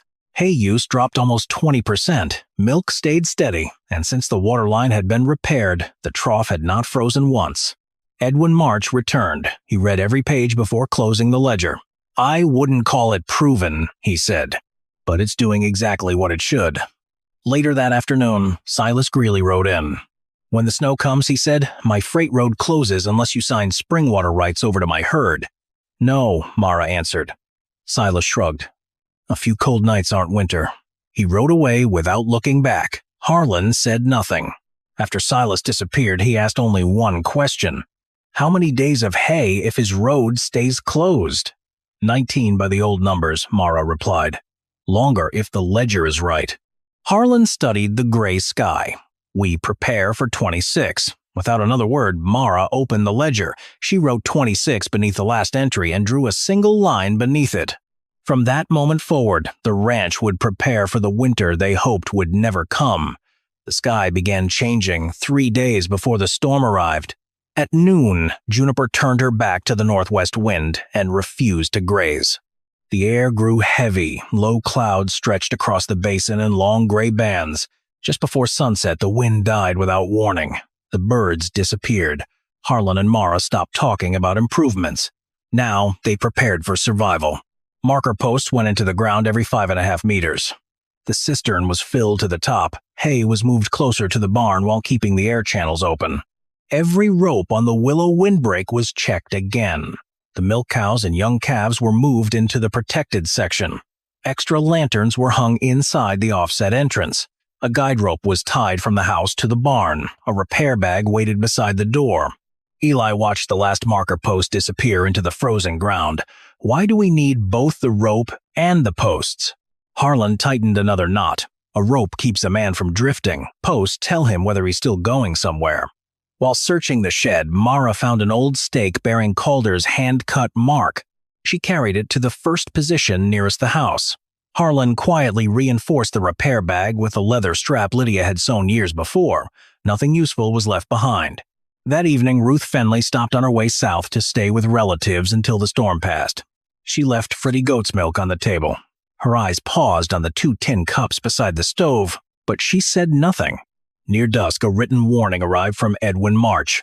An Arctic front was pushing south. Winds could exceed 95 kilometers per hour. Once the snow began, no one should leave shelter. Everything that could be prepared had been prepared. Now the ranch would wait for the only judge that mattered. The Whitehorn blizzard arrived before dawn. The first blast came from the northwest, exactly as Harlan had predicted. The willow windbreak bent, but held. Snow gathered where it was supposed to well away from the barn doors. The offset entrance broke the direct force of the wind before it reached the cattle. The cistern stayed open beneath its cover. The trough filled, then drained itself before the pipe could freeze. Behind Lydia's canvas curtain, the children's sleeping room held its warmth. Harlan and Mara crossed between the house and the barn one at a time, clipped to the guide rope. By midday, one marker post disappeared beneath drifting snow. The next one still showed its fluttering strip of cloth. Late that afternoon, a dull pounding echoed beyond the windbreak. Harlan followed the line of posts into the white darkness. He found Noah Pike half buried beside the next marker. The horse was gone. His cheeks were white with frostbite. He had lost Silas Greeley's crew hours earlier. "I saw the cloth," Noah whispered. "That's why I kept walking.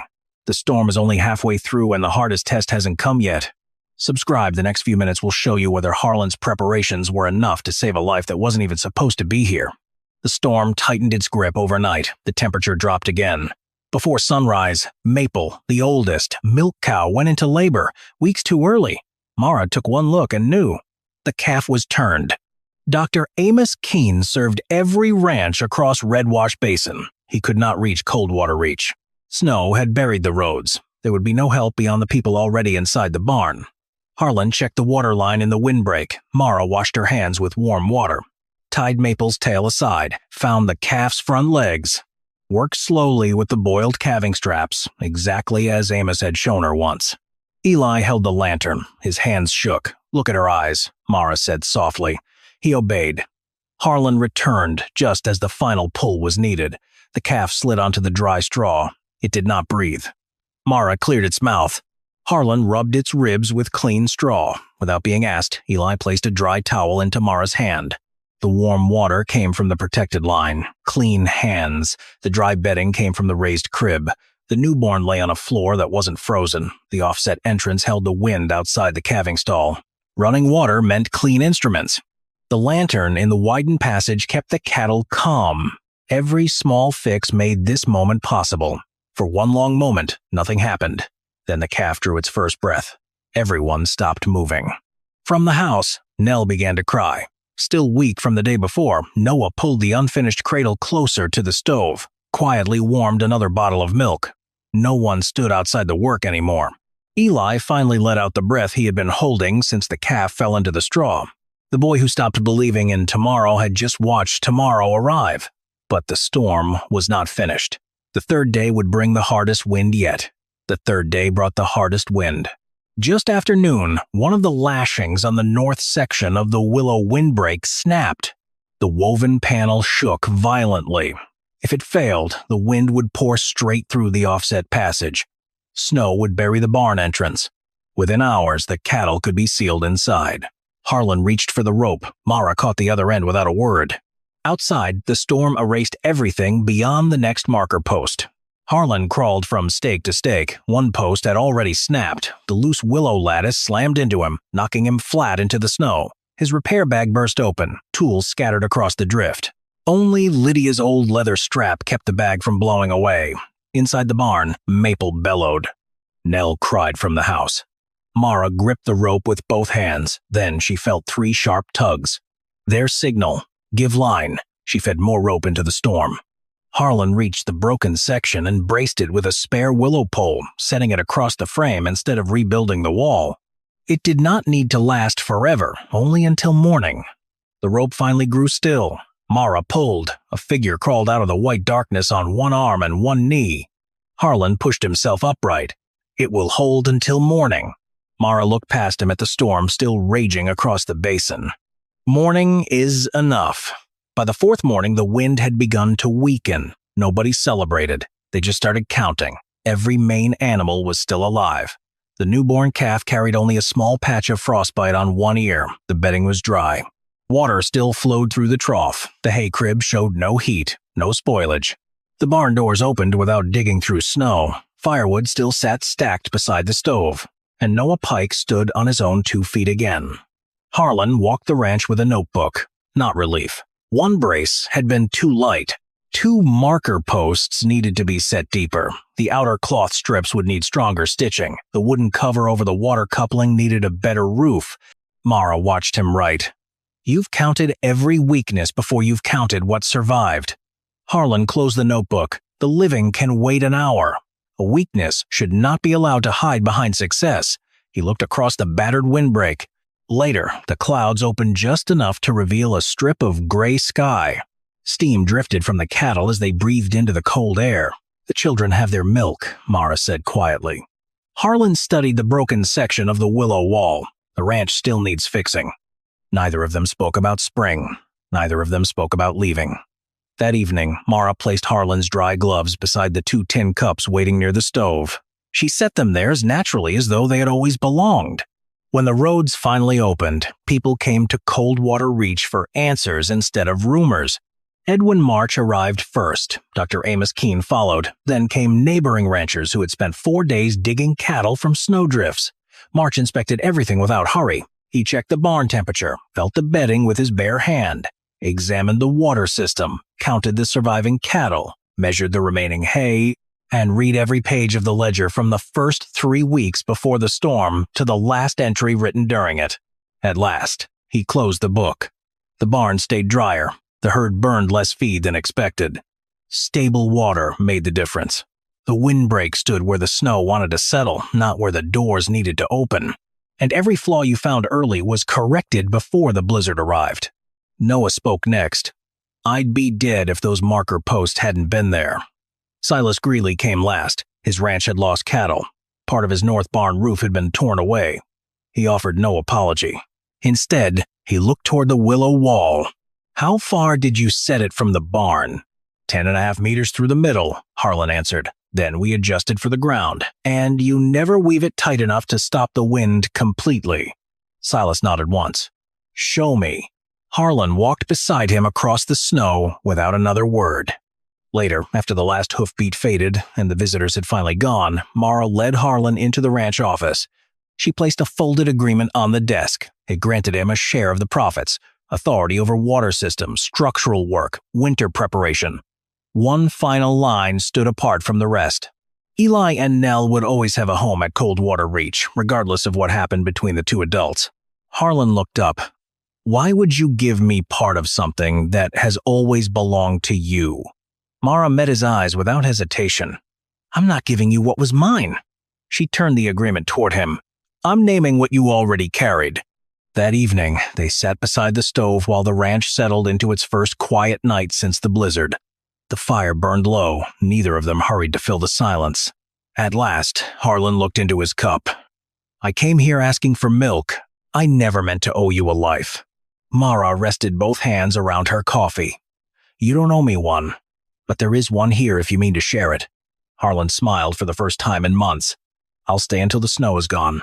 Mara looked toward the window where patches of ice still clung to the fence. "Stay until the grass comes back." He lifted his eyes. Longer than that. They didn't marry as soon as the roads reopened. The work came first. In the weeks that followed, they focused on rebuilding the broken windbreak. Under Harlan's guidance, neighboring ranches, even Silas Greeley, quietly adopted the Coldwater winter plan. It wasn't until early May that Harlan and Mara held a quiet wedding. Dr. Amos and Inspector March stood as witnesses. The celebration lasted only long enough to sign the papers. Maple was calving again. Silas never attended. But a neat bundle of straight willow stakes, resting beside the fence, served as a silent blessing. A few days after the wedding, Eli was bent over the ledger. He looked up. "Do I have to call you something else now?" Mara smiled. "You never have to call me anything you don't truly mean." Eli thought about it. Mara. For her, that was enough. But weeks later, he stumbled near the marker posts. The word came out before he could stop it. "Ma Mara." She was at his side in 3 steps, brushing dirt from his hands. She pretended not to hear the word. He almost finished. Spring came slow. Beside the barn post where Eli had just carved a new snow line, little Nell took her first unsteady steps across the yard. Her tiny voice drifted through the air. "Ma." Mara didn't rush forward. She just knelt, waiting. Let the girl finish the last few steps on her own. Harlan stood at the edge of the yard. His eyes moved across the repaired windbreak, the open barn doors, the cattle grazing in the new grass. "And it still needs fixing." Mara handed him the second tin cup. "That's a good thing. You said you'd stay as long as there was work." Coldwater Reach didn't survive because winter showed mercy. Winter showed none. It survived because every weakness was fixed before the storm could exploit it. The unfinished cradle was filled. The family was rebuilt not by replacing what was lost, but by adding what was needed. Subscribe if this kind of story is your thing. I find one every few weeks. And drop a comment. What's one thing you've seen that was built to last, not because it was perfect, but because someone kept fixing it? The wind didn't just blow, it screamed. For 19 days, it had howled without stopping. In the small town of Cedar Bluff, Kansas, every last sack of flour had vanished 3 weeks earlier. The merchant, Cornelius Whitfield, had sold it for $4 a sack, 10 times the usual price. People paid it because hunger makes men generous with money they can't eat. Now, even Whitfield's shelves stood empty. The supply trains from the east were buried under 12-foot drifts, somewhere between Topeka and eternity. Cedar Bluff was learning a hard lesson. Winter was not a season, it was a predator, and it was hunting them. Then, on that frozen Valentine's morning, something impossible drifted through the bitter air. It was faint at first, carried on the knife-edge wind. People dismissed it as a trick of memory, or maybe madness. But the scent grew stronger. It became undeniable, the warm, yeasty perfume of fresh-baked bread. Strong men wept at the smell. Children pressed their faces to frost-covered windows, not trusting their own noses. One by one, the starving citizens of Cedar Bluff followed that sacred scent. They walked through the snow, past the frozen creek, up the low hill on the edge of town. They went to the home of the woman they had called Mad. Louisa Mercer stood in her doorway. Flour dusted her apron. She held a steaming golden loaf in her bare hands. Behind her, from a passage cut into the hillside, more of that precious aroma poured forth like a promise. The underground bakery they had mocked for 2 years was the only thing standing between Cedar Bluff and starvation. Spring of 1884. That's when Louisa Mercer arrived in Cedar Bluff. She came with little more than a wagon, a strawberry roan mare named Clover, and the memory of bread. Louisa was 38, a widow. Her husband had died of cholera 3 years earlier, on a steamboat. He left her with some savings, but no children. Before she married, she was Louisa Ashworth, daughter of Henrik Ashworth, St. Louis's finest baker. She grew up with flour under her fingernails. The rhythm of kneading was in her bones. Her father taught her everything, the sacred mysteries of sourdough, the patience a proper rise needed. How a good loaf speaks to you if you know how to listen. After her husband died, she drifted west. She was looking for purpose. Cedar Bluff, Kansas, seemed like a good place to start over. The town was new. It was growing. It had cattle, money, and ambition. There was a general store, a church, a schoolhouse, and a saloon, but there was no bakery. Bread came in 2 ways. You could buy whatever the general store had. It was usually stale and hard as oak. Or the women of the town made it themselves. Their results varied. Louisa saw a chance to build something, but she also saw something else. Something the optimistic settlers of Cedar Bluff refused to acknowledge. She saw how exposed they were. The town sat on open prairie. No natural windbreaks, no forests for firewood, only one supply line that ran back east. She had lived through harsh winters in St. Louis. She had heard old-timers speak of winters further west. Their voices held a particular kind of fear. Cedar Bluff was betting its future on mild weather. They assumed the trains would always run. They believed civilization would keep the wilderness away. Louisa Mercer knew better. Civilization was a thin veneer. Winter had no respect for it. Louisa had a different kind of vision.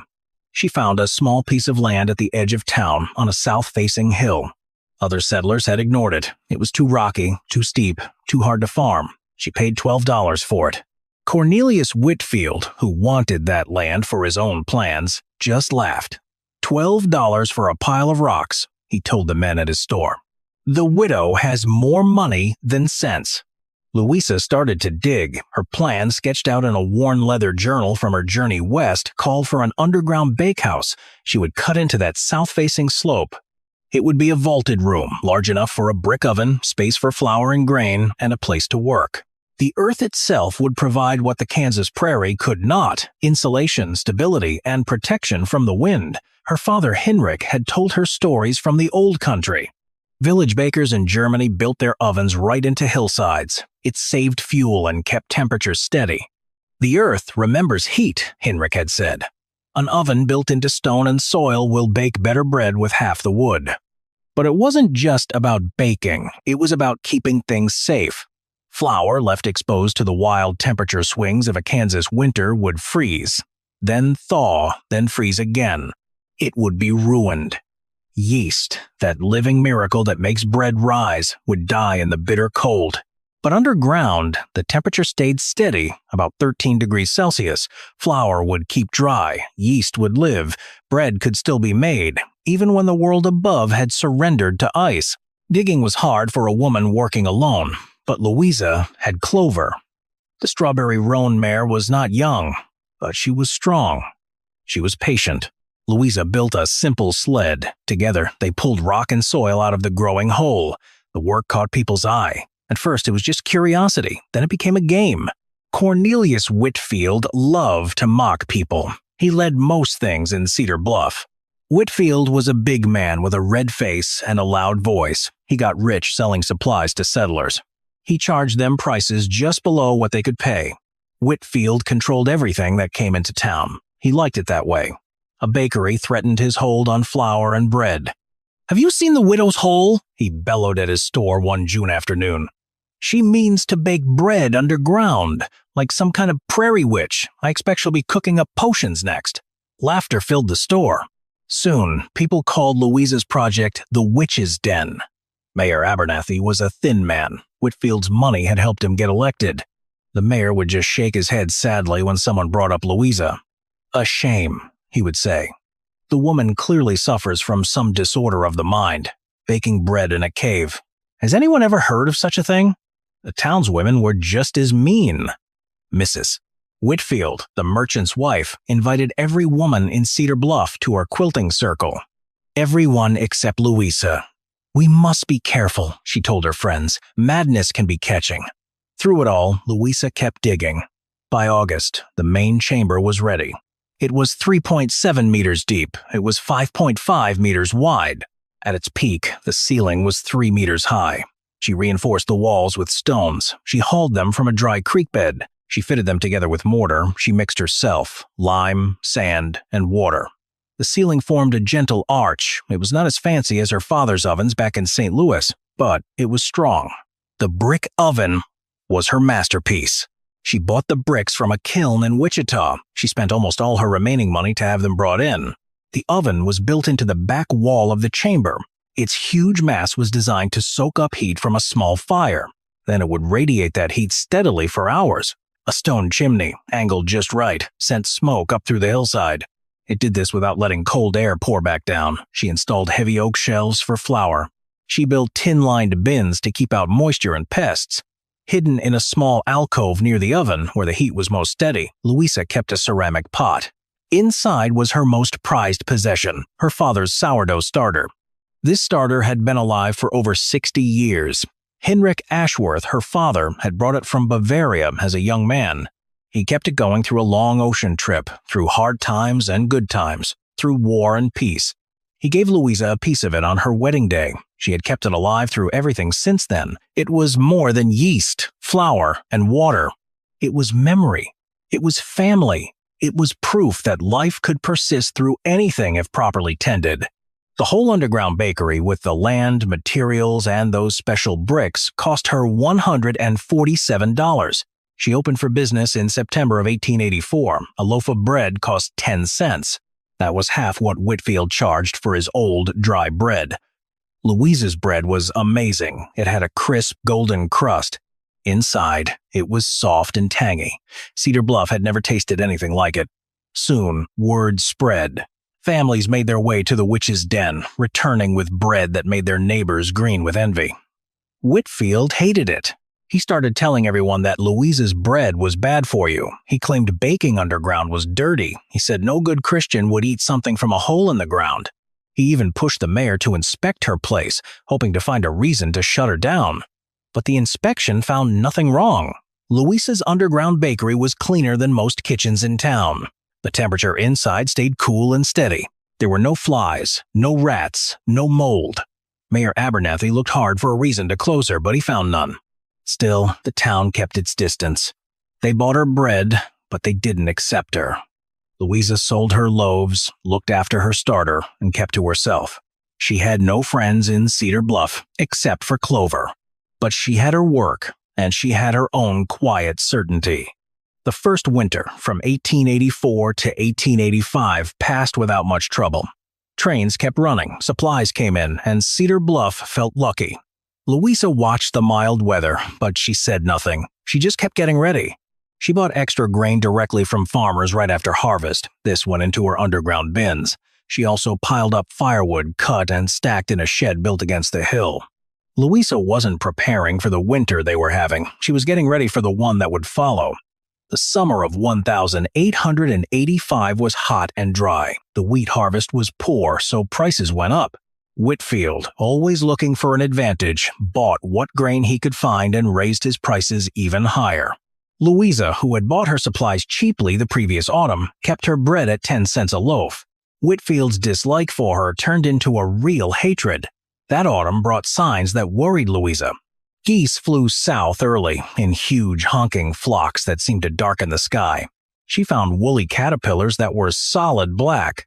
It might have been an old wives' tale, but her father had always believed in such warnings.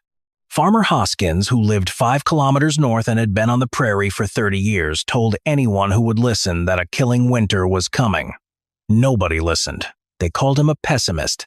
They called him a fool. In late October, Louisa doubled her firewood supply. She bought another 90 kilograms of flour from a farmer just passing through, paying cash when everyone else was buying on credit. She checked and rechecked her stores, her sourdough starter, her oven. Clover, her mare, moved into a small stable she had built into the hillside, connected to the bakery by a short passage. The mare would have shelter, warmth, and company through whatever was coming. Then came November. The first snows arrived. Heavy and early. They fell, and they just stayed.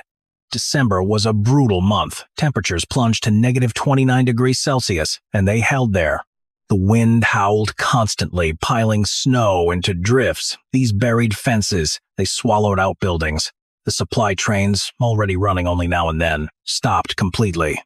A blizzard on December 18th piled drifts taller than a man across the tracks. Cedar Bluff was cut off. At first, people weren't too worried. Most families had enough supplies. Christmas passed quietly. Folks rationed what they had. But as January dragged on, the real truth hit them. Flour ran low. The meat was gone. Families who had never known real hunger began to understand what it meant. Whitfield's store became a terrible place. Every morning, a crowd gathered, hoping for news of the trains, hoping for some miracle of new supplies. Every morning, they left with nothing. Whitfield, who had kept the most goods, started selling at outrageous prices. A cup of flour cost $1. A pound of salt pork went for $2. People paid. They had no other choice. By February, even Whitfield's own reserves were gone. His shelves, once a sign of Cedar Bluff's wealth, stood empty. The town was starving. Through all of this, Louisa Mercer kept baking. Her witch's den, that underground room carved into the frozen hillside, stayed at a steady 13 degrees Celsius. The flour in its tin-lined bins remained dry and good. The sourdough starter, fed every day in its warm spot, bubbled with strong life.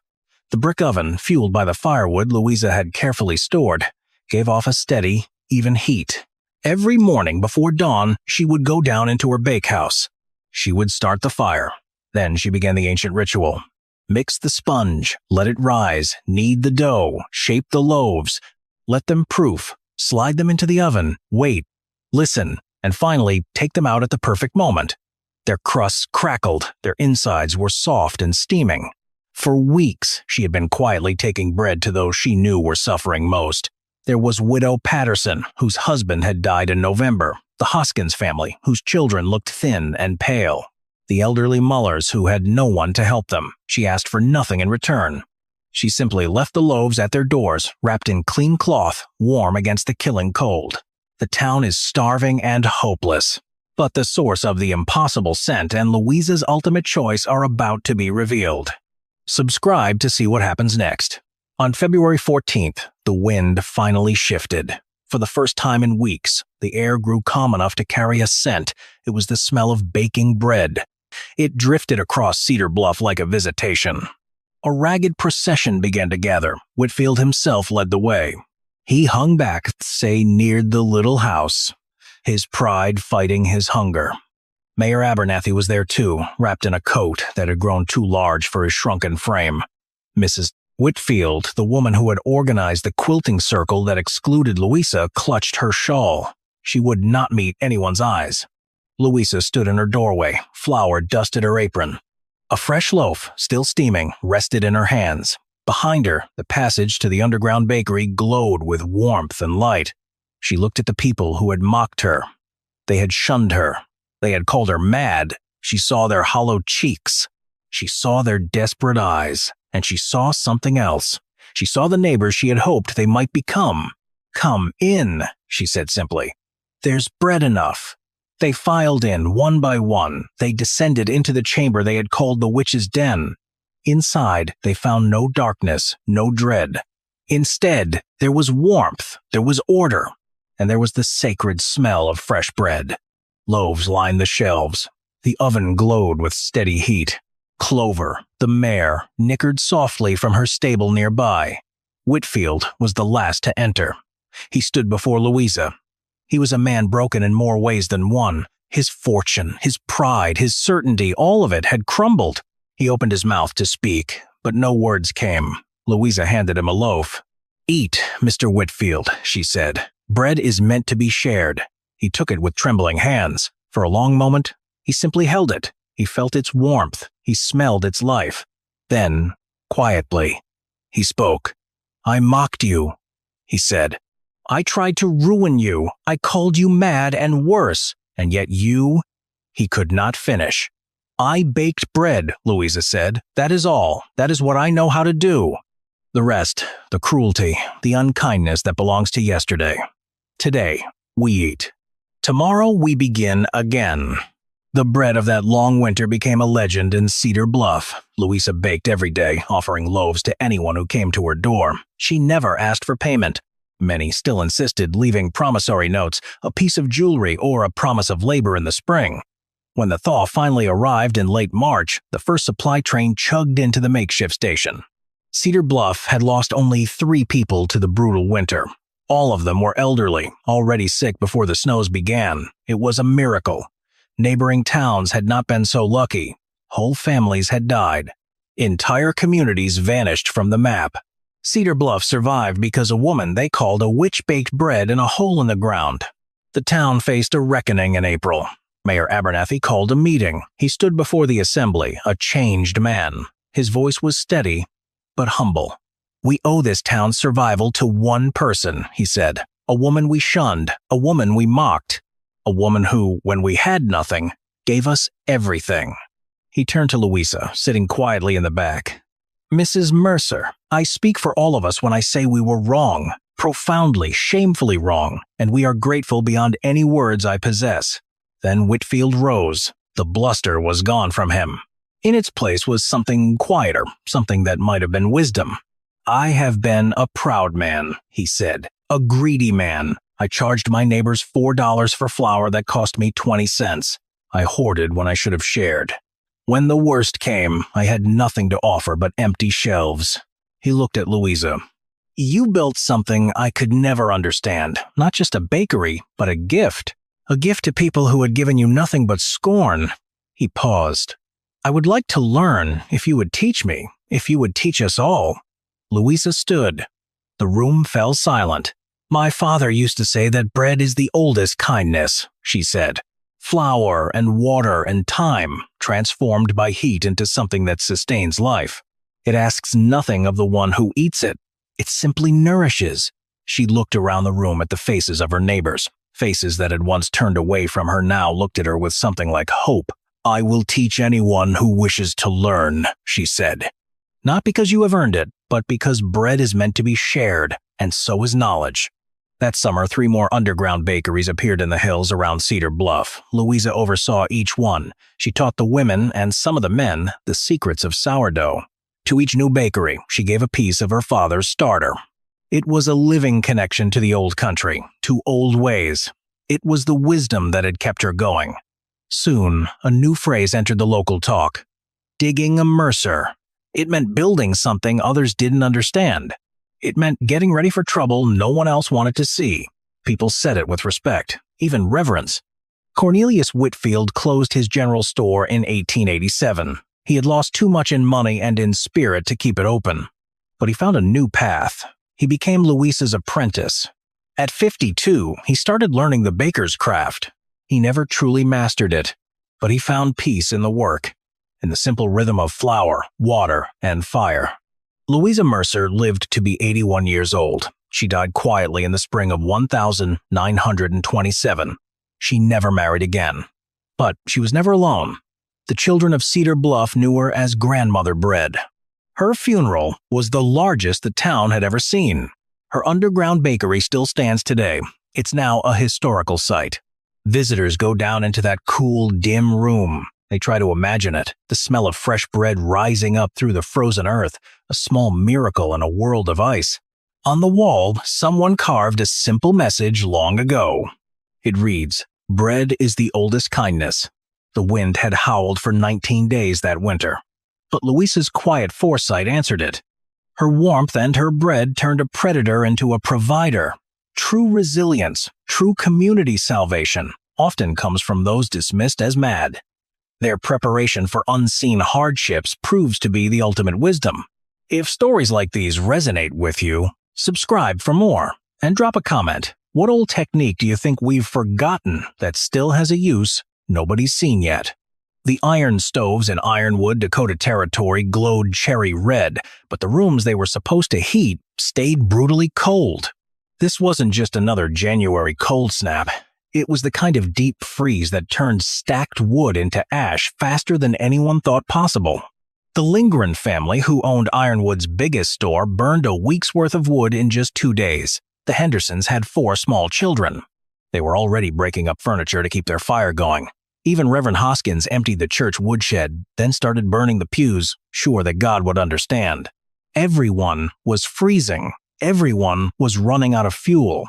They watched their cast iron stoves devour everything they had, giving back heat that vanished the moment the fire died down. Everyone, that is, except for Antti Korhonen. The Finnish immigrant sat in his small cabin on the edge of the settlement. He wore shirt sleeves and read a book by lamplight, the same brutal cold that threatened his neighbors pressed against his walls. It found no way in. His stove, if you could even call it that, was not glowing. It was not roaring. The fire he had lit that morning had died down to coals hours ago, yet the massive stone structure in the middle of his cabin steadily radiated warmth. It felt like the fire still blazed inside. He had loaded it once that morning. He wouldn't need to load it again until evening. 12 hours of gentle heat from a single firing. Meanwhile, his neighbors fed their hungry iron beasts every 30 minutes. They still shivered in their beds. Antti Korhonen came to America in the spring of 1879. He was 27, unmarried, a stonemason's son from eastern Finland. Winters there lasted 8 months. Survival depended on knowledge passed down for 1,000 years. In Finland, people did not heat their homes with cast iron boxes. These boxes ate wood like starving wolves. Instead, they used something different. They called it a peruni, or simply the stove in his village. This was a massive structure. It used stone or brick built around a firebox. A series of channels captured the heat. This heat then stored itself in tons of thermal mass. You burned a hot fire for an hour or 2. Then the stone itself became the heat source. It radiated warmth for 12, 15, even 20 hours, all from a single firing. The physics were simple. Cast iron conducts heat quickly. It gets hot fast. It radiates that heat into a room. It cools just as quickly when the fire dies. Stone is the opposite. It absorbs heat slowly. It stores that heat in its mass. It releases it gradually over many hours. A cast iron stove needed constant feeding. It needed it to maintain temperature. A stone stove needed one good fire, then it needed time for the stones to do their work. It offered 12 to 20 hours of steady warmth, all from a single loading. The settlers had laughed at his stove during construction. They called it a monument to foreign foolishness. A waste of good stone. They said it would never throw heat like proper American cast iron. Horace Wheeler, who owned the general store, watched Antti build. He considered himself the arbiter of sensible behavior in Ironwood. "The Finn is building a castle for his stove," he observed. Someone should tell him that stoves come from the foundry, not the quarry. Antti worked slowly, methodically. While other settlers built quick wooden frames, he started not with walls, but with a foundation. He hauled granite 16 kilometers from an outcropping. He mixed mortar from lime. He burned himself. It took him 3 months to build. The finished stove was massive, 1.8 meters tall, 2.4 meters long, 1.2 meters wide. It dominated his single cabin room like a small monument. The firebox was lined with fire brick he had bought from a specialty supplier in Street Paul. This was one of his few concessions to American commerce. Inside, channels carried hot gases from the firebox through the stone mass. It was a pattern his father had perfected. Baffles forced the heat through as much stone as possible. By the time smoke left the chimney, it was barely warm. The stone had absorbed all its heat. That autumn, settlers visited. They were curious, but skeptical. Martha Wheeler touched the stone surface. "It is cold," she declared. "Your stove is cold, Mr. Korhonen. How is a cold stove supposed to heat anything?" Auntie tried to explain. His English was limited. He spoke of gentle, constant warmth that felt comfortable for humans, not fierce and fleeting. He convinced no one. The cold stove became a joke, a symbol of the Finn's foolishness, his refusal to accept the American cast iron way. The first winter came for ironwood, 1882 to 1883. It proved Auntie's design, though nobody really paid attention. He fired his stove twice a day, once in the morning, then again in the evening. He burned hot fires, the kind that would warp and crack a cast iron box. Then he closed the damper. The fire died down to coals. His cabin stayed warm for 12 hours, steady and constant, needing no more wood or fuss. He used perhaps 1/3 of the wood his neighbors burned. His home was never cold, never too hot. It was always comfortable. The stone released its stored heat slowly, perfectly matching the rate the cabin walls lost heat to the outside. It was elegant. It was efficient. And it was completely invisible to people who had already made up their minds. The next winters, 1883, 1884, and 1885 followed the same pattern. Auntie lived in quiet comfort. His neighbors struggled, burned more wood, and still shivered. The joke about the cold stove continued. It was repeated by people who had never spent a single night in his cabin. They never felt the gentle warmth that radiated from stone, which held hours of heat in its mass. If you find yourself drawn to stories about overlooked wisdom, subscribe. The real test for ironwood was still building, and it was going to be brutal. January of 1886 brought a cold unlike anything ironwood had ever known. Temperatures dropped to -40 degrees Celsius. They stayed there, day after day, without a break. The wind howled, pushing the effective temperature even lower. It was cold enough to kill livestock in minutes. Even inside their homes, humans were not safe. The cast iron stoves of ironwood fought hard. They glowed cherry red, burning through wood at an incredible pace. But the colder it got, the faster heat escaped through every wall, every window, every tiny crack. The stoves demanded more and more wood. The stockpiles dwindled. By the third day, families began rationing fuel. On the fifth day, they started burning furniture. By the seventh, the math was clear. There was not enough wood left in ironwood to keep every cast iron stove fed until the cold broke. The first death came on January 18th. Old Silas Ricks lived alone at the edge of the settlement. His stove went cold sometime in the night. His arthritic hands could no longer split kindling fast enough to keep the fire alive. They would not find him until spring, frozen in his chair, his wood box empty beside him. The crisis had arrived. But in his cabin, Auntie Korhonen remained warm. He burned his stove twice a day. He could have stayed in comfort. He could have let the people who mocked him face the consequences. But children were shivering in those cabins. They might die because their parents were too proud to learn from a foreigner. Auntie could not let that happen. Auntie walked into ironwood on the morning of January 19th. The cold felt like fire in his lungs with every breath. He went straight to the Wheeler store. All the town leaders were already there, trying to figure out what to do. "My cabin," Auntie said. His English was still thick, but clear enough after 7 years in America. "It is warm. The stove. My stone stove. It heats for 12 hours on one load. I have wood enough for the whole winter. Bring the families. Bring the children. There is room." Horace Wheeler just stared. This was the man who had laughed loudest at Auntie's stove. He had made jokes about cold stones for 4 winters. Now, this foolishness was their only hope. "Your stove," Wheeler said slowly. "The stone one. It actually works." "It has always worked," Auntie replied. "You never looked." The evacuation started that afternoon. 37 people crowded into Auntie's cabin over the next few days. Every family who could not keep warm in their own homes. Every person whose wood was gone. Every child whose parents finally put survival above pride. They brought what little fuel they had left, adding to Auntie's supply. They watched in amazement as he showed them the technology they had dismissed for so long. The stone stove took over the cabin. It had a huge presence, sending heat out from every side. Auntie lit it twice a day, letting it burn hot and fast for about an hour each time. Then, he would close the damper. The stone did the rest. The heat that came from it was gentle. It was steady, comfortable. Nothing like the harsh blast from cast iron stoves that would burn your skin if you got too close, leaving the far corners of a room freezing. On the second night, Martha Wheeler asked, her hand resting on the stone, "How is this possible?" The surface was warm, not hot. It felt like a sun-baked rock on a summer afternoon, not something dangerous. "The fire died hours ago. How is it still warm?" Auntie tried to explain it.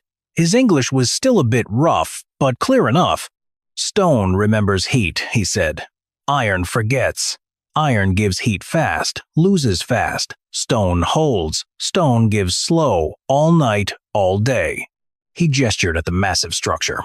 "One fire in morning, one fire in night. Stone does the work between. In Finland, we know this for 500 years. Maybe more. We have cold winters too, our grandfathers learned. Not iron, stone. Stone is patient. Stone keeps you alive." The cold snap lasted 11 days. Auntie's cabin sheltered 37 people through it all. The stove used only 1/5 the fuel a cast iron one would have needed. Children slept warm against walls that radiated gentle heat. Elderly couples found comfort they had not felt in weeks. Families who had mocked the stone stove finally saw what they had missed. 4 people died in ironwood during those 11 days, all in homes heated by cast iron. 37 others survived, sheltered by stone. The cold finally broke in March. Survivors gathered at the Wheeler store, the only building large enough to face the winter that had nearly taken them all. They came to acknowledge what had happened, and the man who had made the difference. Horace Wheeler spoke first. The merchant who once led the mockery, who joked about cold stones for 4 winters, stood before his community. Shame covered his face. 4 years ago, he began, his voice shaky, I stood in this store and laughed at Auntie Korhonen's stove. I called it a monument to foreign foolishness. I said Americans knew better than Finnish peasants. He stopped, struggling for words. I made jokes. This whole settlement repeated them. Those jokes kept anyone from taking seriously a technology that could have saved lives. He paused, then continued. 4 people died this winter. 4 of our neighbors froze in homes heated by cast iron. The American way, the way I insisted, was superior. His gaze shifted to Auntie, standing quietly at the edge of the crowd. 37 people survived because they sheltered with the Finn we mocked, warmed by the stone stove I said would never work. He looked back at his community. I was wrong. We were all wrong. People died because we were too proud to learn from someone who knew better than we did. Martha Wheeler spoke next, tears streaming down her face. I felt that stone, she confessed. I decided it could not work because it was not hot like cast iron. I never asked why. I never thought gentle warmth might be better than fierce heat that vanished when the fire died. She wrung her hands. I knew nothing, and I spoke as if I knew everything. Others followed, families who had found refuge in Auntie's cabin, parents whose children had slept warm against radiating stone walls, elderly couples who had found unexpected comfort. One by one, they spoke of their mockery, their pride, and the deaths that might have been prevented. Auntie walked to the center. His English was still accented, his words carefully chosen. But after 4 years of dismissal, he finally had an audience willing to hear. In Finland, he said, we have a saying, Q-usen. The stove keeps memory. He looked around. It means the stones remember the heat you give them. They hold it. They release it slowly. They keep you warm through the long nights. Cast iron has no memory, he continued. It gives what you give. It takes it back when you stop giving. Stone is different. Stone is patient. Stone works while you sleep, while you read, while you do other things. Stone does not demand all your attention every hour of every day. He paused again. I tried to tell you this. You did not listen because I am foreign, because my English is not good. Because you believed Americans know better than Finns. Maybe sometimes Americans do know better, but not about cold. We have had cold for 1,000 years. We know cold, like you know your own children. He gestured toward his cabin, visible through the store window. The stove is still there. It will last 100 years. Stone does not wear out like iron. I will teach anyone who wants to learn how to build such a stove. The knowledge is not secret. The techniques are not difficult. Anyone with stones and patience can have what I have. Then he looked at Horace Wheeler. You have lost 4 neighbors. But you can make sure no one else dies because they trusted iron instead of stone. That is the only thing I ask, that you learn and teach your children so the knowledge passes on. That summer, Ironwood transformed. 14 new stone stoves rose across the district. They were massive structures, built from granite and limestone, following Auntie's precise instructions. Each one took weeks to finish, but each one would last generations. They would radiate heat through winters that would devour any cast iron stove. Horace Wheeler built one in his own home. He tore out the cast iron stove that had nearly failed his family. In its place, he put stone. That stone would never fail again. He never made fun of foreign ways after that. He never just assumed American ways were better. He never again dismissed what he did not understand. The phrase building finish entered the language of the Dakota Territory. It spread across the northern plains. It meant building with heavy stone, trusting patience over quick heat. It meant understanding that old ways sometimes knew things the new ways had forgotten. People spoke it with quiet respect. It was as if they understood heat retention only after nearly freezing to death. Auntie Corhonen lived in his cabin for another 43 years. He passed away in the winter of 1929 at 77. He had married in 1890. His wife, Sina, was a widow whose first husband had died in that 1886 cold snap. He had trusted cast iron. Auntie and Sina raised 3 children. All of them learned to build stone stoves before they learned to read. The stove Auntie built in 1882 still stands. The Dakota Historical Society maintains it. It is a monument to a technology that saved a settlement. Visitors feel its gentle warmth. They understand how stone holds heat. They learn what a Finnish immigrant knew, something his community refused to believe. Above the firebox, an inscription is carved in Finnish and English. Ki muista. Stone remembers.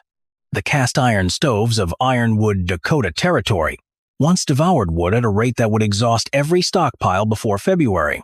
They were replaced by stone stoves. These were built with patience, providing lasting warmth and memory. This ancient, patient technology, rooted in a deep understanding of nature, can outperform and outlast modern, resource-hungry solutions when true resilience is tested. The story of Ironwood and Auntie Corhonen goes beyond just stoves. It serves as a parable for our own time. We often prioritize speed and instant results. New technology gets chosen over methods that are proven, patient, and sustainable. We still build cast iron solutions today. They are quick fixes that consume resources rapidly. They offer immediate but fleeting results, and they often fail when things get hard. Think about our energy use, unsustainable farming, or supply chains that break down easily. The stone stove represents something different. It stands for resilience, sustainability, and a deep understanding of natural principles. It is about long-term thinking. It shows that thermal mass applies not just to heat, but to knowledge and culture too. The mockery of the cold stove shows how easily we dismiss wisdom, especially wisdom that does not fit our current ways of thinking. The challenge today is to recognize and value slow solutions. These solutions build real resilience. They might not offer instant returns. They might not fit modern expectations, but they work. Auntie's message was simple. Stone is patient.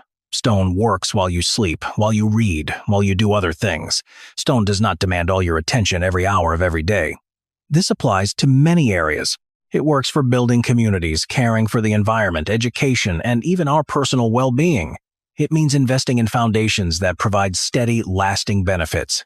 The lesson from Ironwood is clear. Sometimes the most advanced solutions are the ones that have stood the test of time. They do their work quietly, waiting for us to listen and learn. True building finish is not just about construction. It is about cultivating a mindset that values enduring wisdom over fleeting trends. Auntie Corhonen's journey represents a silent revolution. It transferred knowledge, not just technique. He brought a philosophy honed over centuries in Finland's boreal forests. This was about more than a better stove. It was a different way to live with the environment, with resources. The Finnish Peruni embodied this thinking. Survival through efficiency, patience as a virtue, wisdom passed down through generations. The American prairie had its own harsh winters. It became a crucible for this ancient technology, even though it resisted at first. The initial rejection showed the clash between local ways and imported wisdom. This happened even when that wisdom was crucial for survival. But the stone stove's success in ironwood proved sound principles work anywhere, no matter where they came from. It shows the power of careful observation and smart adaptation. It proves utility always wins over prejudice. This quiet revolution, started by one man and his patient stone, changed how a community lived. It embedded a piece of Finnish foresight into the American landscape. Antti Korhonen's arrival in America was more than just immigration. He brought a quiet revolution of knowledge. He carried a philosophy of living with extreme cold, forged over centuries in Finland's boreal forests. This was not just about building a better stove. It was about a different way to live with the land and its resources. The Finnish peruni, or stove, was the heart of this philosophy. It represented efficiency for survival, patience as a core virtue, and material knowledge passed down through generations. The American prairie, with its own brutal winters, became the perfect test for this ancient technology. The community's initial rejection showed the friction between established cultural norms and imported wisdom. This friction existed even when that wisdom was vital for survival. Yet the stone stove's success in ironwood proved the universal power of sound principles. It did not matter where they came from. It was a testament to careful observation, smart adaptation, and the eventual triumph of real usefulness over stubborn pride. This silent revolution, sparked by one man and his patient stone, changed how a community survived. It embedded a piece of Finnish foresight deep into the American landscape. Subscribe if this kind of overlooked wisdom fascinates you. There is more history hidden in plain sight. And, drop a comment. What ancient knowledge do you think we have forgotten that still holds powerful lessons for today? It was 43 degrees below zero. The wind howled down from the peaks at 95 kilometers an hour. Snow fell so thick that men froze to death within sight of their own front doors. This was February 1885 in the Colorado mining towns. 31 people died in that blizzard. Mine shafts disappeared under drifts. Cabins collapsed from the weight of the ice. The cold found every crack in every wall. It stole warmth from anyone who couldn't keep it out. In the town of Copperfield, the few who survived gathered in the only place the cold couldn't reach. They went deep inside the Gallagher mine. Everyone had called it a worthless, flooded wreck. But 43 souls huddled in chambers carved from solid rock. The earth itself kept them warm. It stayed at 13 degrees Celsius, no matter what the sky did above. This mine had been drained by a 17-year-old girl.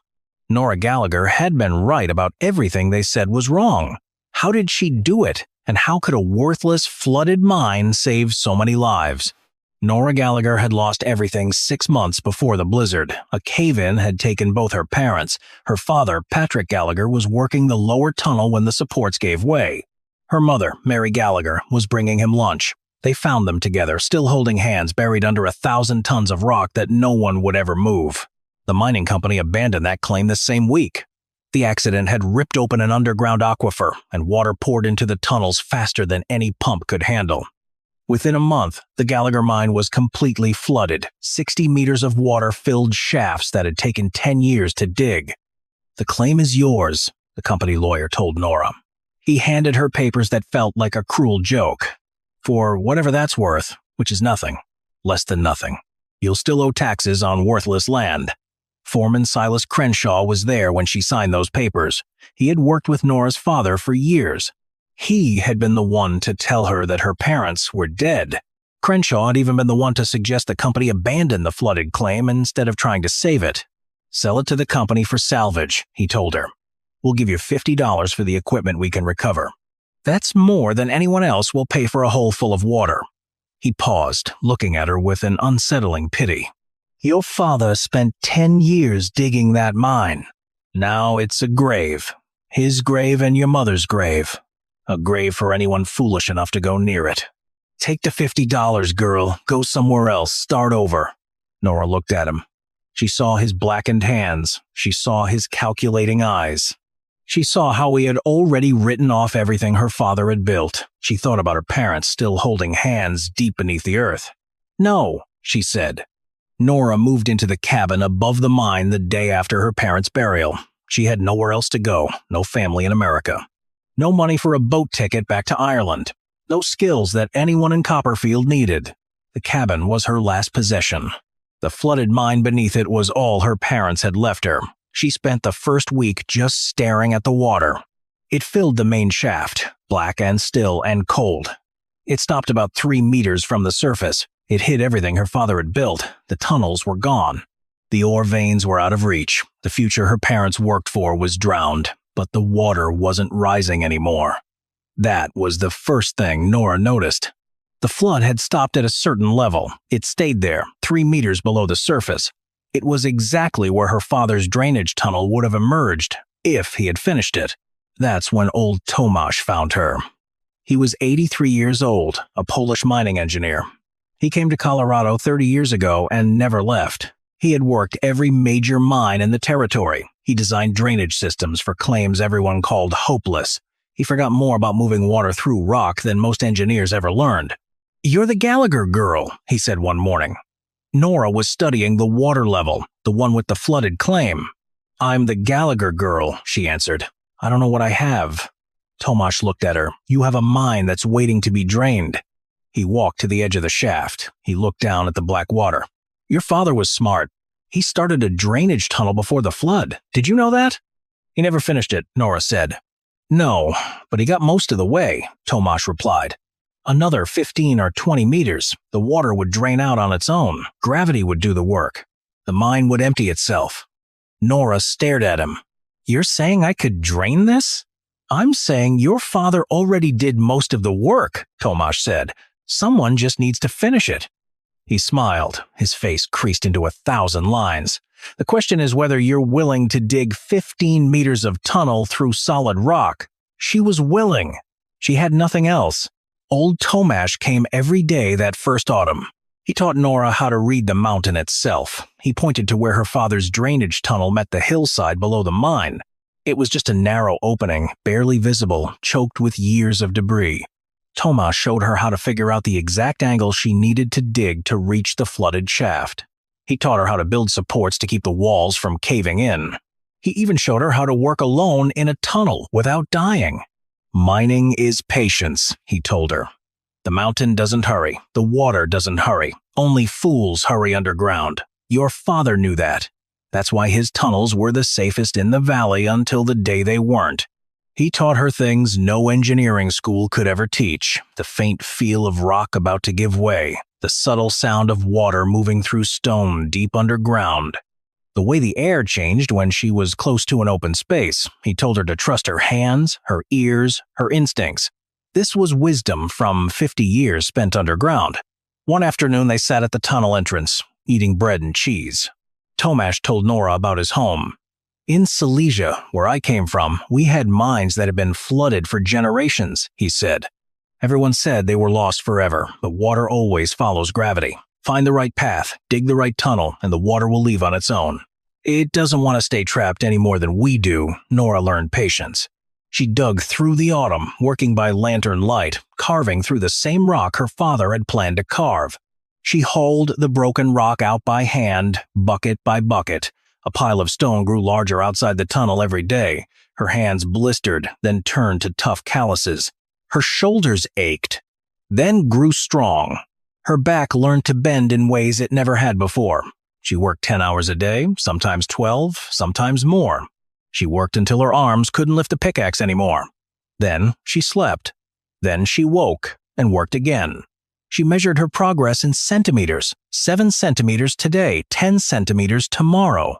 Sometimes only 5 on the days when the rock was hardest. The people of Copperfield thought she was mad. They saw her disappear into the hillside every morning. They saw her emerge every evening, covered in rock dust and exhaustion.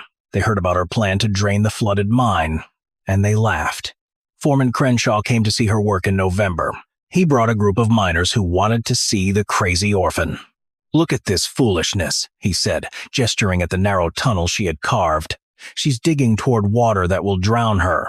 She's going to break through into that flooded shaft and die the same way her parents died." The miners laughed. Nora kept digging. "The Gallagher claim is cursed," Crenshaw continued. "It killed her father. It killed her mother, and it'll kill her too if she keeps this up. Mark my words. That mine will never be worked again. It's nothing but a grave now, and she's digging her way into it." Nora set down her pickaxe. She turned to face him. Her hands were calloused, her shoulders were strong, her eyes held something that made Crenshaw take a step backward. "My father believed in this mine," she said. "He spent 10 years building it.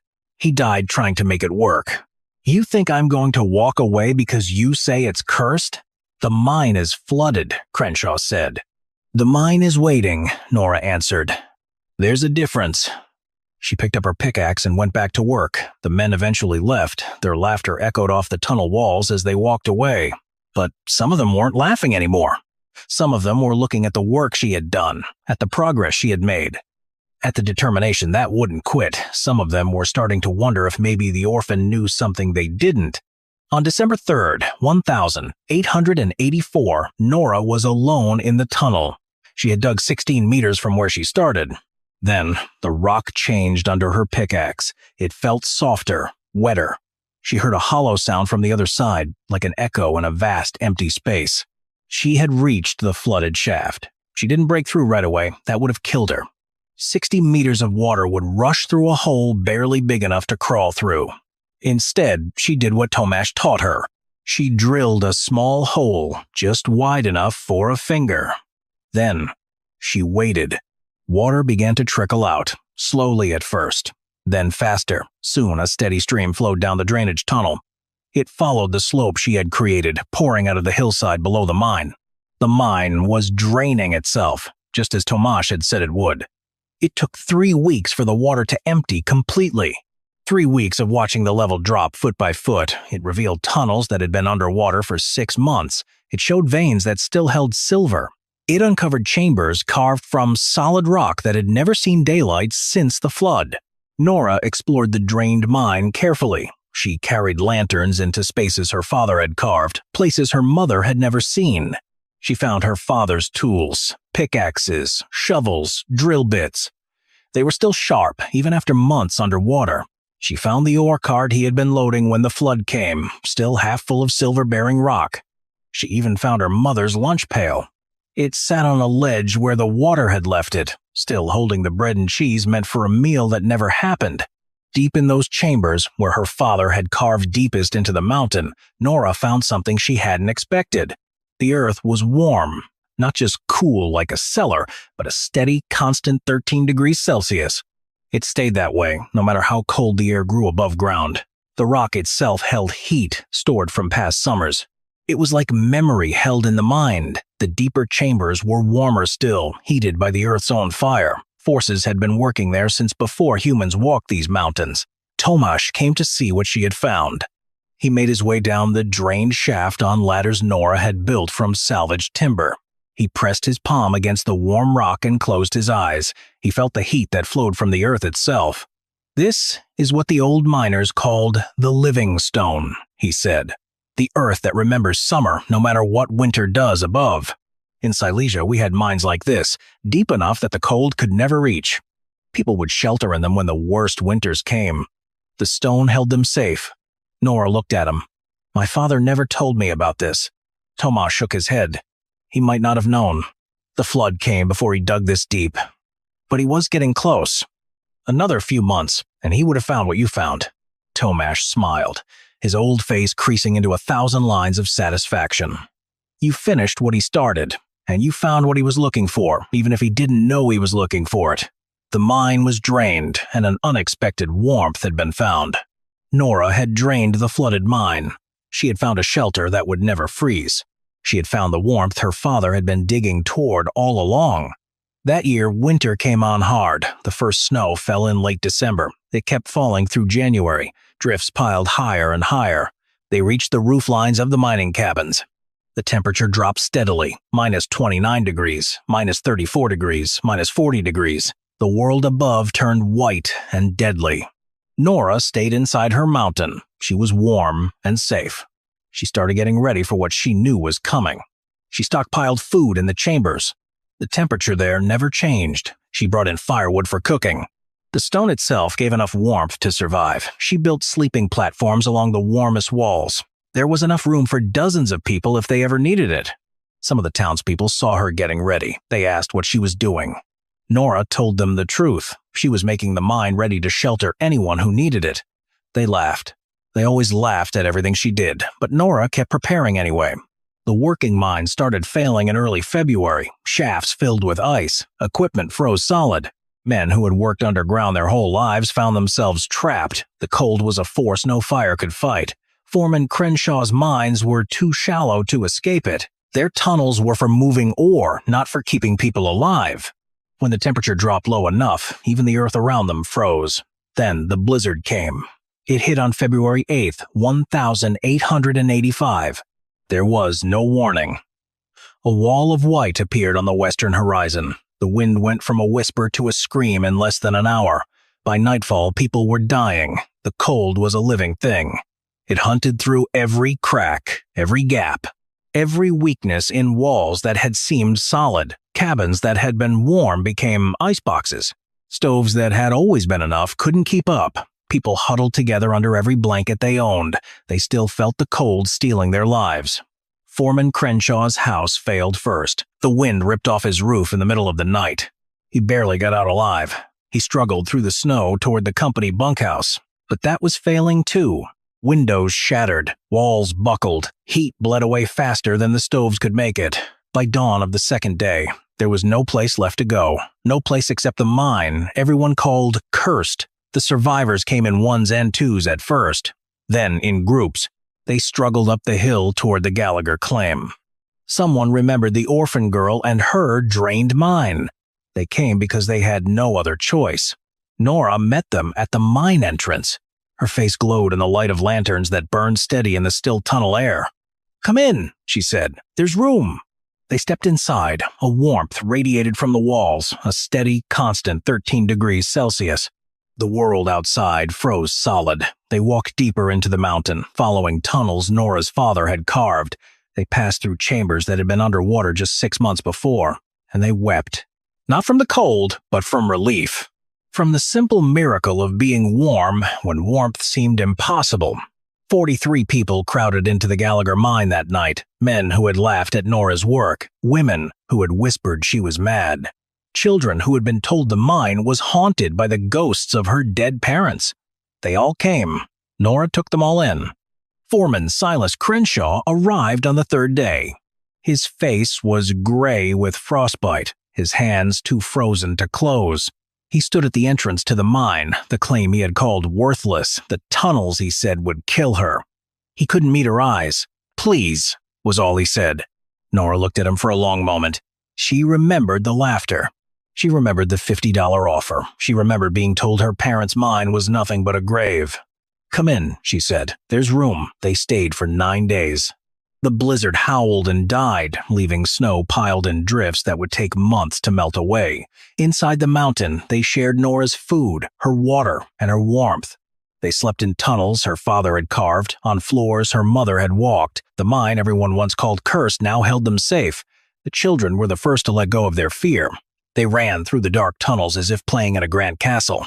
Their laughter echoed off walls that had known only the ring of pickaxes and the boom of dynamite. Slowly, the adults followed. They began to see the mine as Nora saw it, not as a grave, but as a shelter. Old Tomash arrived on the 4th day. He had survived the storm, buried in his own cabin, wrapped in blankets and prayers. But he wanted to see what Nora had built. He looked at the chambers, now full of people, the tunnels warm with life. "Your father would be proud," he told Nora. This is what he was working toward, even if he didn't know it. A mine that could shelter a community, a place where the mountain itself keeps you warm. Nora simply said he never got to see it. Tomash nodded. "No, but you finished what he started." That's what children do. They finish what their parents begin. When the storm finally broke, the survivors climbed out to a changed world. 31 people had died in the valley's mining towns. Cabins were destroyed. Equipment lay ruined. The cold had crippled the entire mining industry. But everyone who made it to the Gallagher mine survived. 43 souls who should have frozen were alive. An orphan girl had drained a flooded shaft. She had found a warmth no one knew existed. That spring, Foreman Crenshaw stood before the survivors. His voice was rough with shame. He made a public confession. "I called this mine worthless," he said. "I offered $50 for a claim that's worth more than anything I've ever owned. I told everyone the Gallagher girl was digging her own grave." He paused, looking at the faces of the people he had almost left to die. I was wrong about the mine, about the girl, about everything. She saved my life with the claim I said was cursed. He turned to Nora, who stood at the edge of the crowd with Tomash beside her. I don't deserve your forgiveness, but I want you to know that I understand now. Your father built something that will outlast all of us, and you finished what he started. Nora looked back at him. This was the man who had mocked her, who tried to buy her inheritance for nothing, who had been so sure she would die. My father believed in this, mine, she said. My mother believed in him. They died trying to build something that would last. I drained that water because I had nowhere else to go and nothing else to lose. But I'm keeping it. I'm making it a shelter for anyone who needs it, because that's what my parents would have wanted. She looked at the survivors, at the faces that had once laughed at her. Anyone who wants to learn, I'll teach. The mountain is patient. It will keep whoever knows how to ask. Nora Gallagher never left Copperfield. She worked the mine for another 40 years. She pulled silver from veins the flood had revealed. She carved out chambers big enough for more than 100 people. She married Thomas Brennan, a young miner. He was one of the survivors, and he understood what it meant to be saved by someone's sheer stubbornness. They raised 5 children in the cabin above the mine. All of them learned the skills their mother had picked up from old Tomash. The mine kept its temperature, 13 degrees Celsius, summer and winter. Decade after decade, it stayed warm, a constant heat held deep in the mountain's heart. Old Tomash died the spring after the blizzard, peacefully in his cabin. They buried him on the hillside right above the mine. His headstone read simply, "He taught her to read the mountain." Foreman Crenshaw left his job that winter. He spent the rest of his life helping to turn other mines into emergency shelters. He tried to fix the damage his own dismissal had almost caused. He died in 1892. His gravestone, by his own request, said only, "She was right. I was wrong." The phrase Gallagher's mine became part of Colorado's language. It meant any inheritance that seemed worthless until it saved your life. When someone was laughed at for seeing value where others saw nothing, the old-timers would shake their heads. They'd say, "Remember Gallagher's mine. Remember the girl who drained a flood. That mine is still there." 140 years later, it still holds its 13 degrees Celsius. The tunnels Nora's father carved still stand. The drainage tunnel she finished still works. The chambers that saved 43 people still wait, ready for anyone who needs them. The blizzard of February 1885 killed 31 people in the mining towns of Colorado Territory. But 43 souls survived because of Gallagher's mine, a shelter built on warmth and human persistence.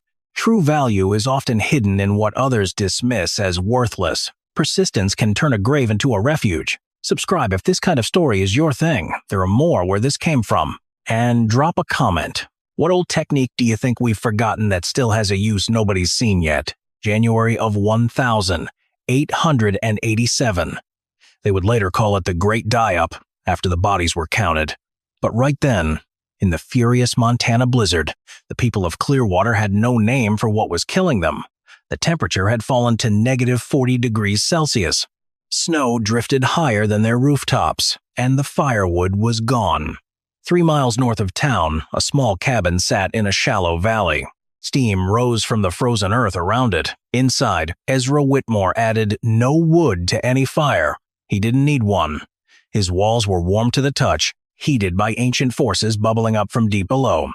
His buckskin gelding, Flint, stood content in a stable that had never known frost. Pipes under the floor carried water heated by the earth itself. They radiated warmth into every corner of the home, a place the people of Clearwater called the Devil's Bathhouse. Ezra poured himself a cup of coffee. He settled into his chair. He listened to the blizzard rage against his walls, impotent and useless. He wondered how long it would take before they came. Meanwhile, Thaddeus Crane, a man who had built his fortune selling timber, stood in the ruins of his own business. His lumberyard lay buried. His delivery wagons were frozen solid.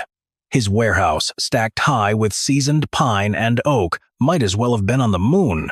He had charged $3 a cord in autumn, then $5, then $10 as winter deepened.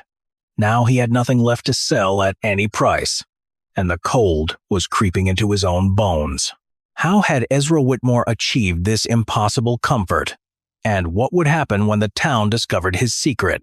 Ezra Whitmore arrived in Clearwater, Montana during the spring of 1884. He was 45 years old. For 20 years, Ezra had been a mining engineer, spending his days deep underground in Nevada and California. He crawled through the hot, unstable earth, seeing things most men only dreamed of. Rivers of molten rock, chambers of scalding steam, waters that could strip flesh from bone in seconds. But Ezra also saw something else. He saw how that terrible raw heat could be tamed, how it could be put to work, channeled, made to serve instead of destroy. Then, a cave-in ended his mining career. His left leg was crushed under a fallen beam. He learned to walk again, but he would never again climb down a shaft. The mining company gave him a small pension and a letter of thanks for his 18 years of service.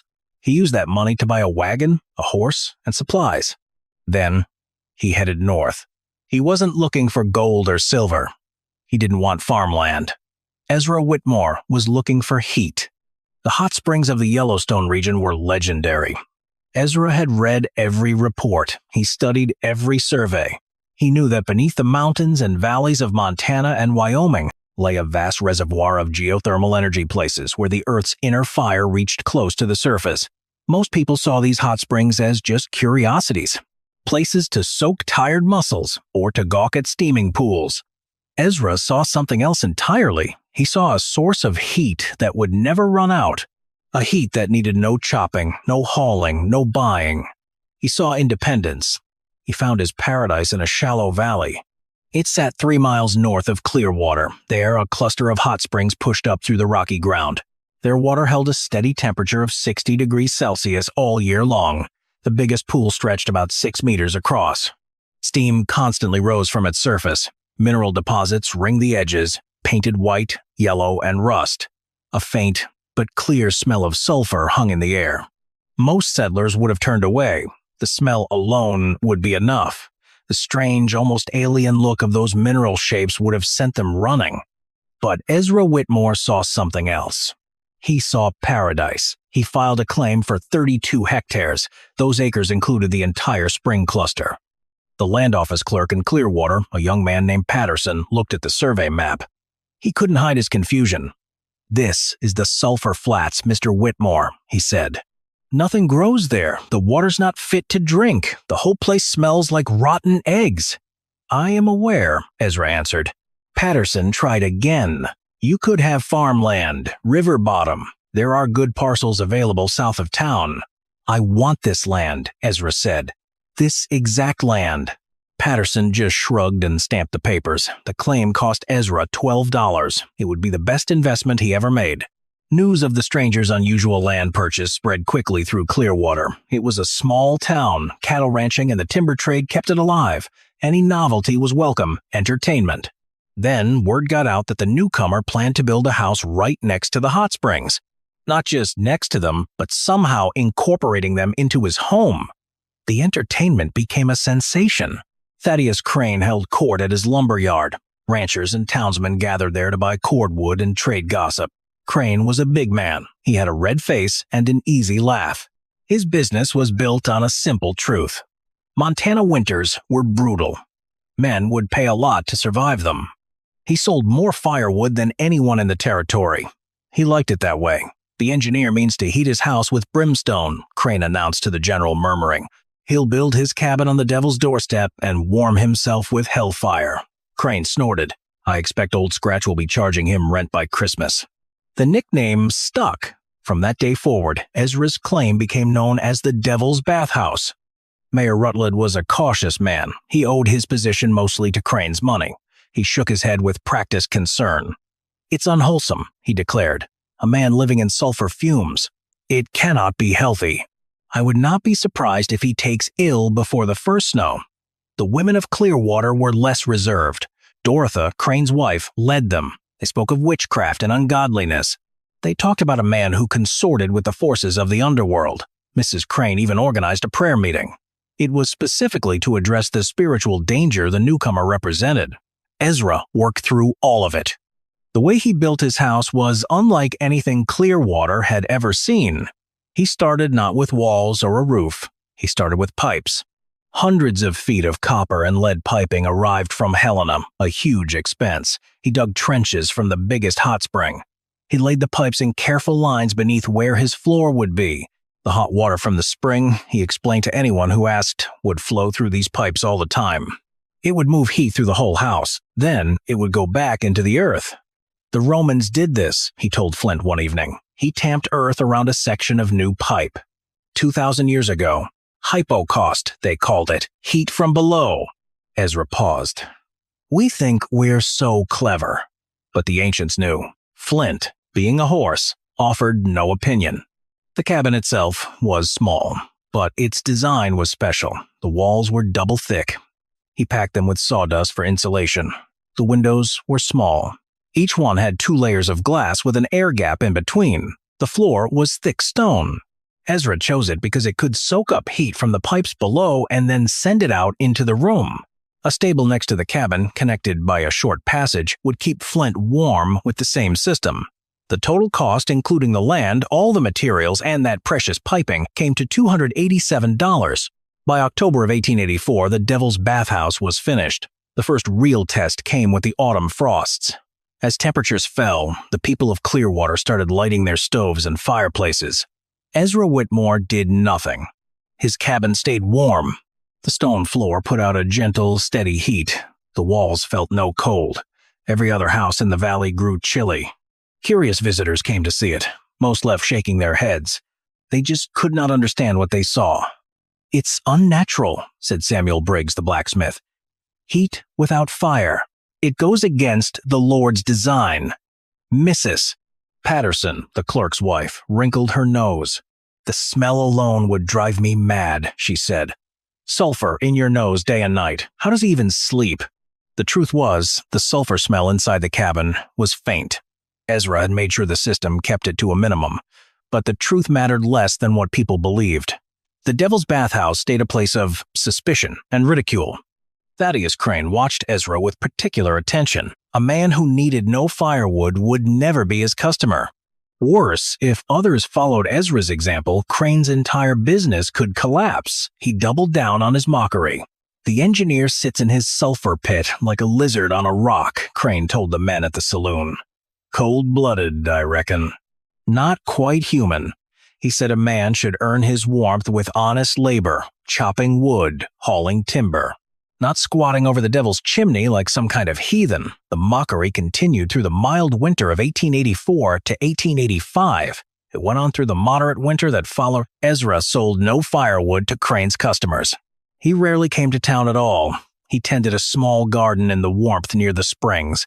A few chickens thrived in his heated stable. He lived a quiet, self-sufficient life.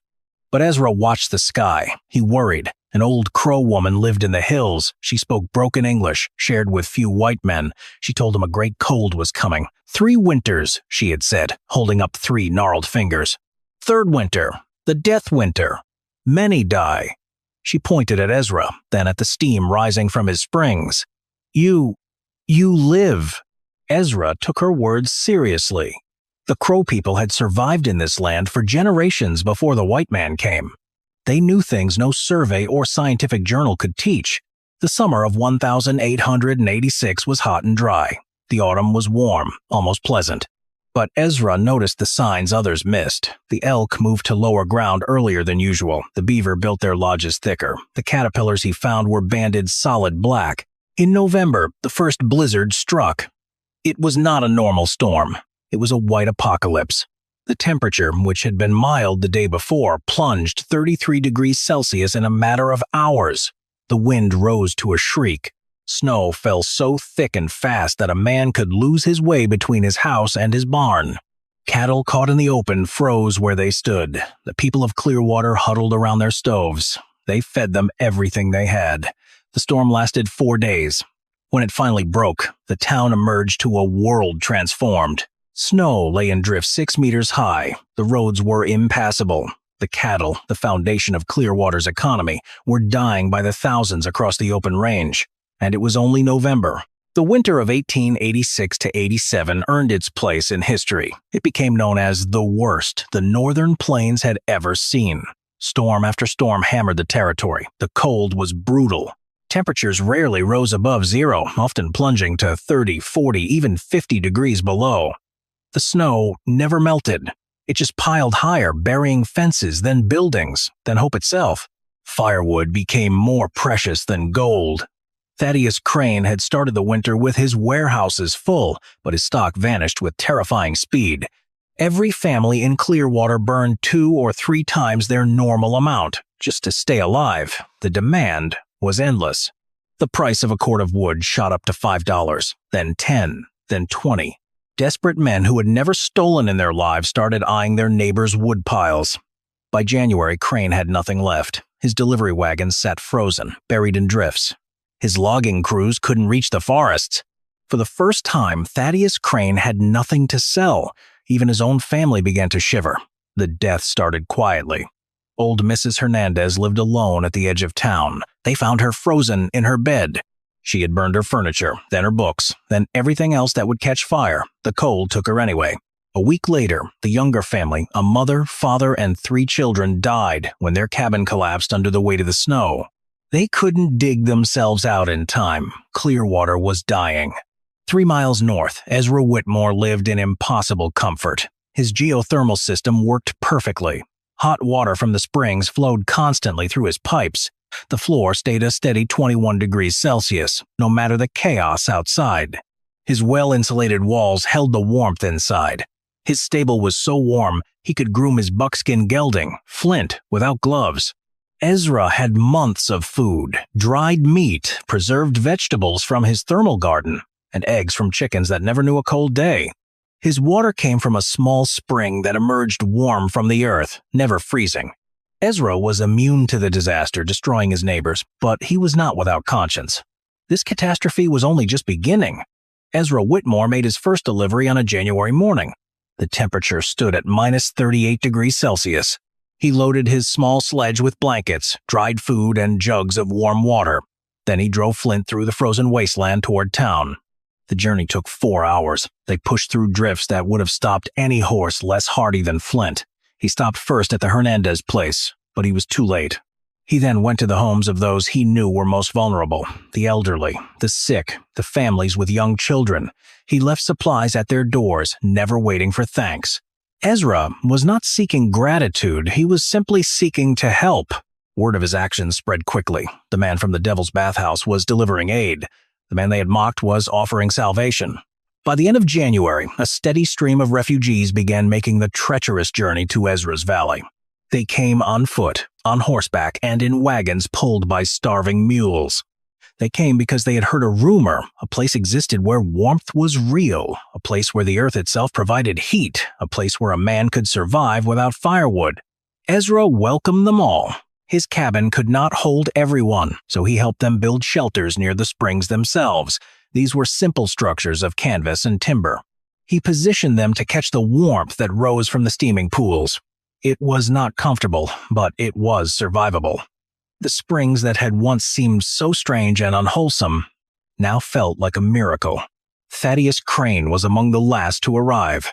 He came on a February afternoon. His fine coat hung in tatters. His proud bearing was broken. His wife and children walked beside him. They were too exhausted to ride the horse that could barely walk itself. Crane stopped at the edge of Ezra's property. He could go no farther. Ezra met him there.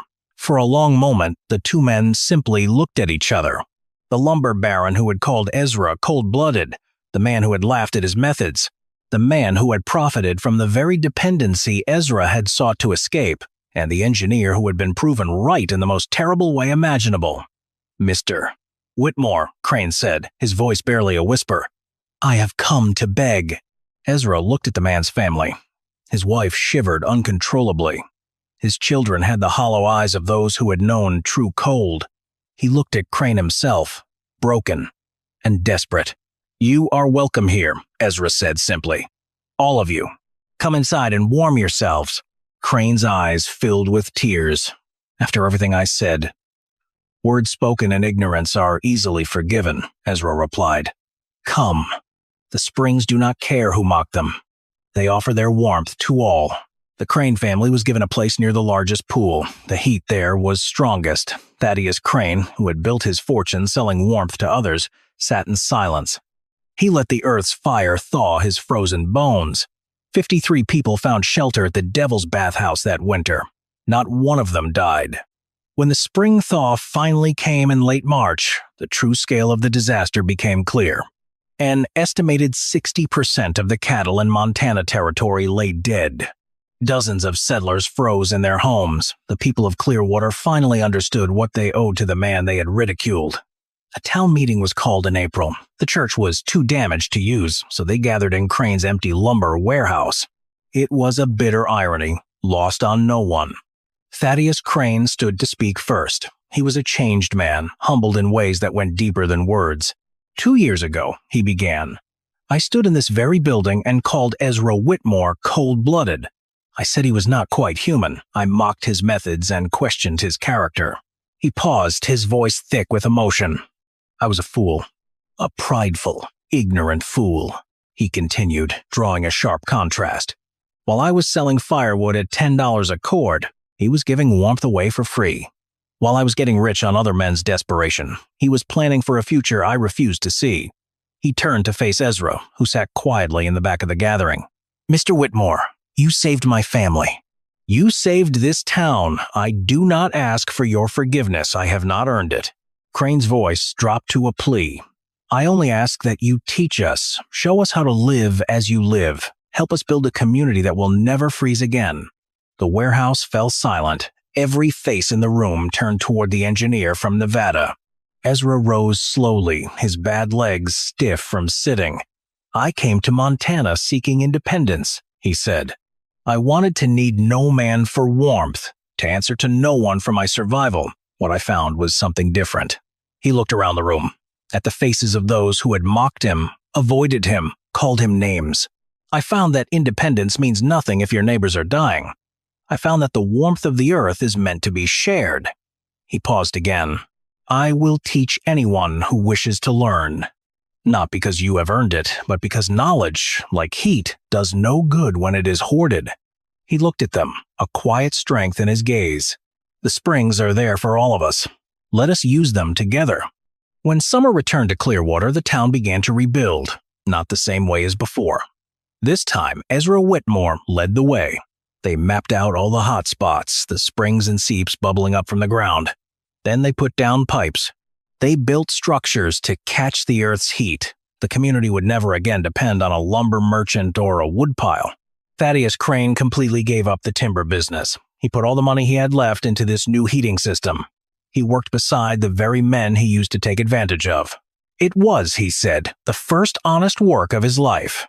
Soon, a phrase became common in town, building on the springs. It meant looking past the obvious. It meant finding value where others saw only trouble. People spoke it with respect, almost reverence. Ezra Whitmore lived to be 79. He never married, but he became like a father to the whole community. He taught generations of settlers how to use the earth's warmth. His first cabin still stands today. It's a historical site. The pipes under its floor still carry hot water. The springs still bubble up, unchanged after all these years. On the wall of that cabin, someone carved a simple message long after Ezra was gone. It reads, "The earth remembers heat." The old crow woman, if she ever knew how her prophecy came true, would have understood perfectly. That winter of January 1887, the Great Die-Up, ended with Clearwater transformed. It became a resilient community, self-sufficient, built on shared warmth from the earth. That change shows us something important. When times are good, a truly new idea often looks foolish. People laugh at it, but when things get hard, when crisis hits, those same unconventional ideas can become salvation. This happens when they come from a deeper understanding of how the natural world works. The earth offers gifts. We just need to be wise enough to see them. If Ezra Whitmore's story sparked something in you, subscribe. And tell me, what foolish idea today do you think might be tomorrow's salvation?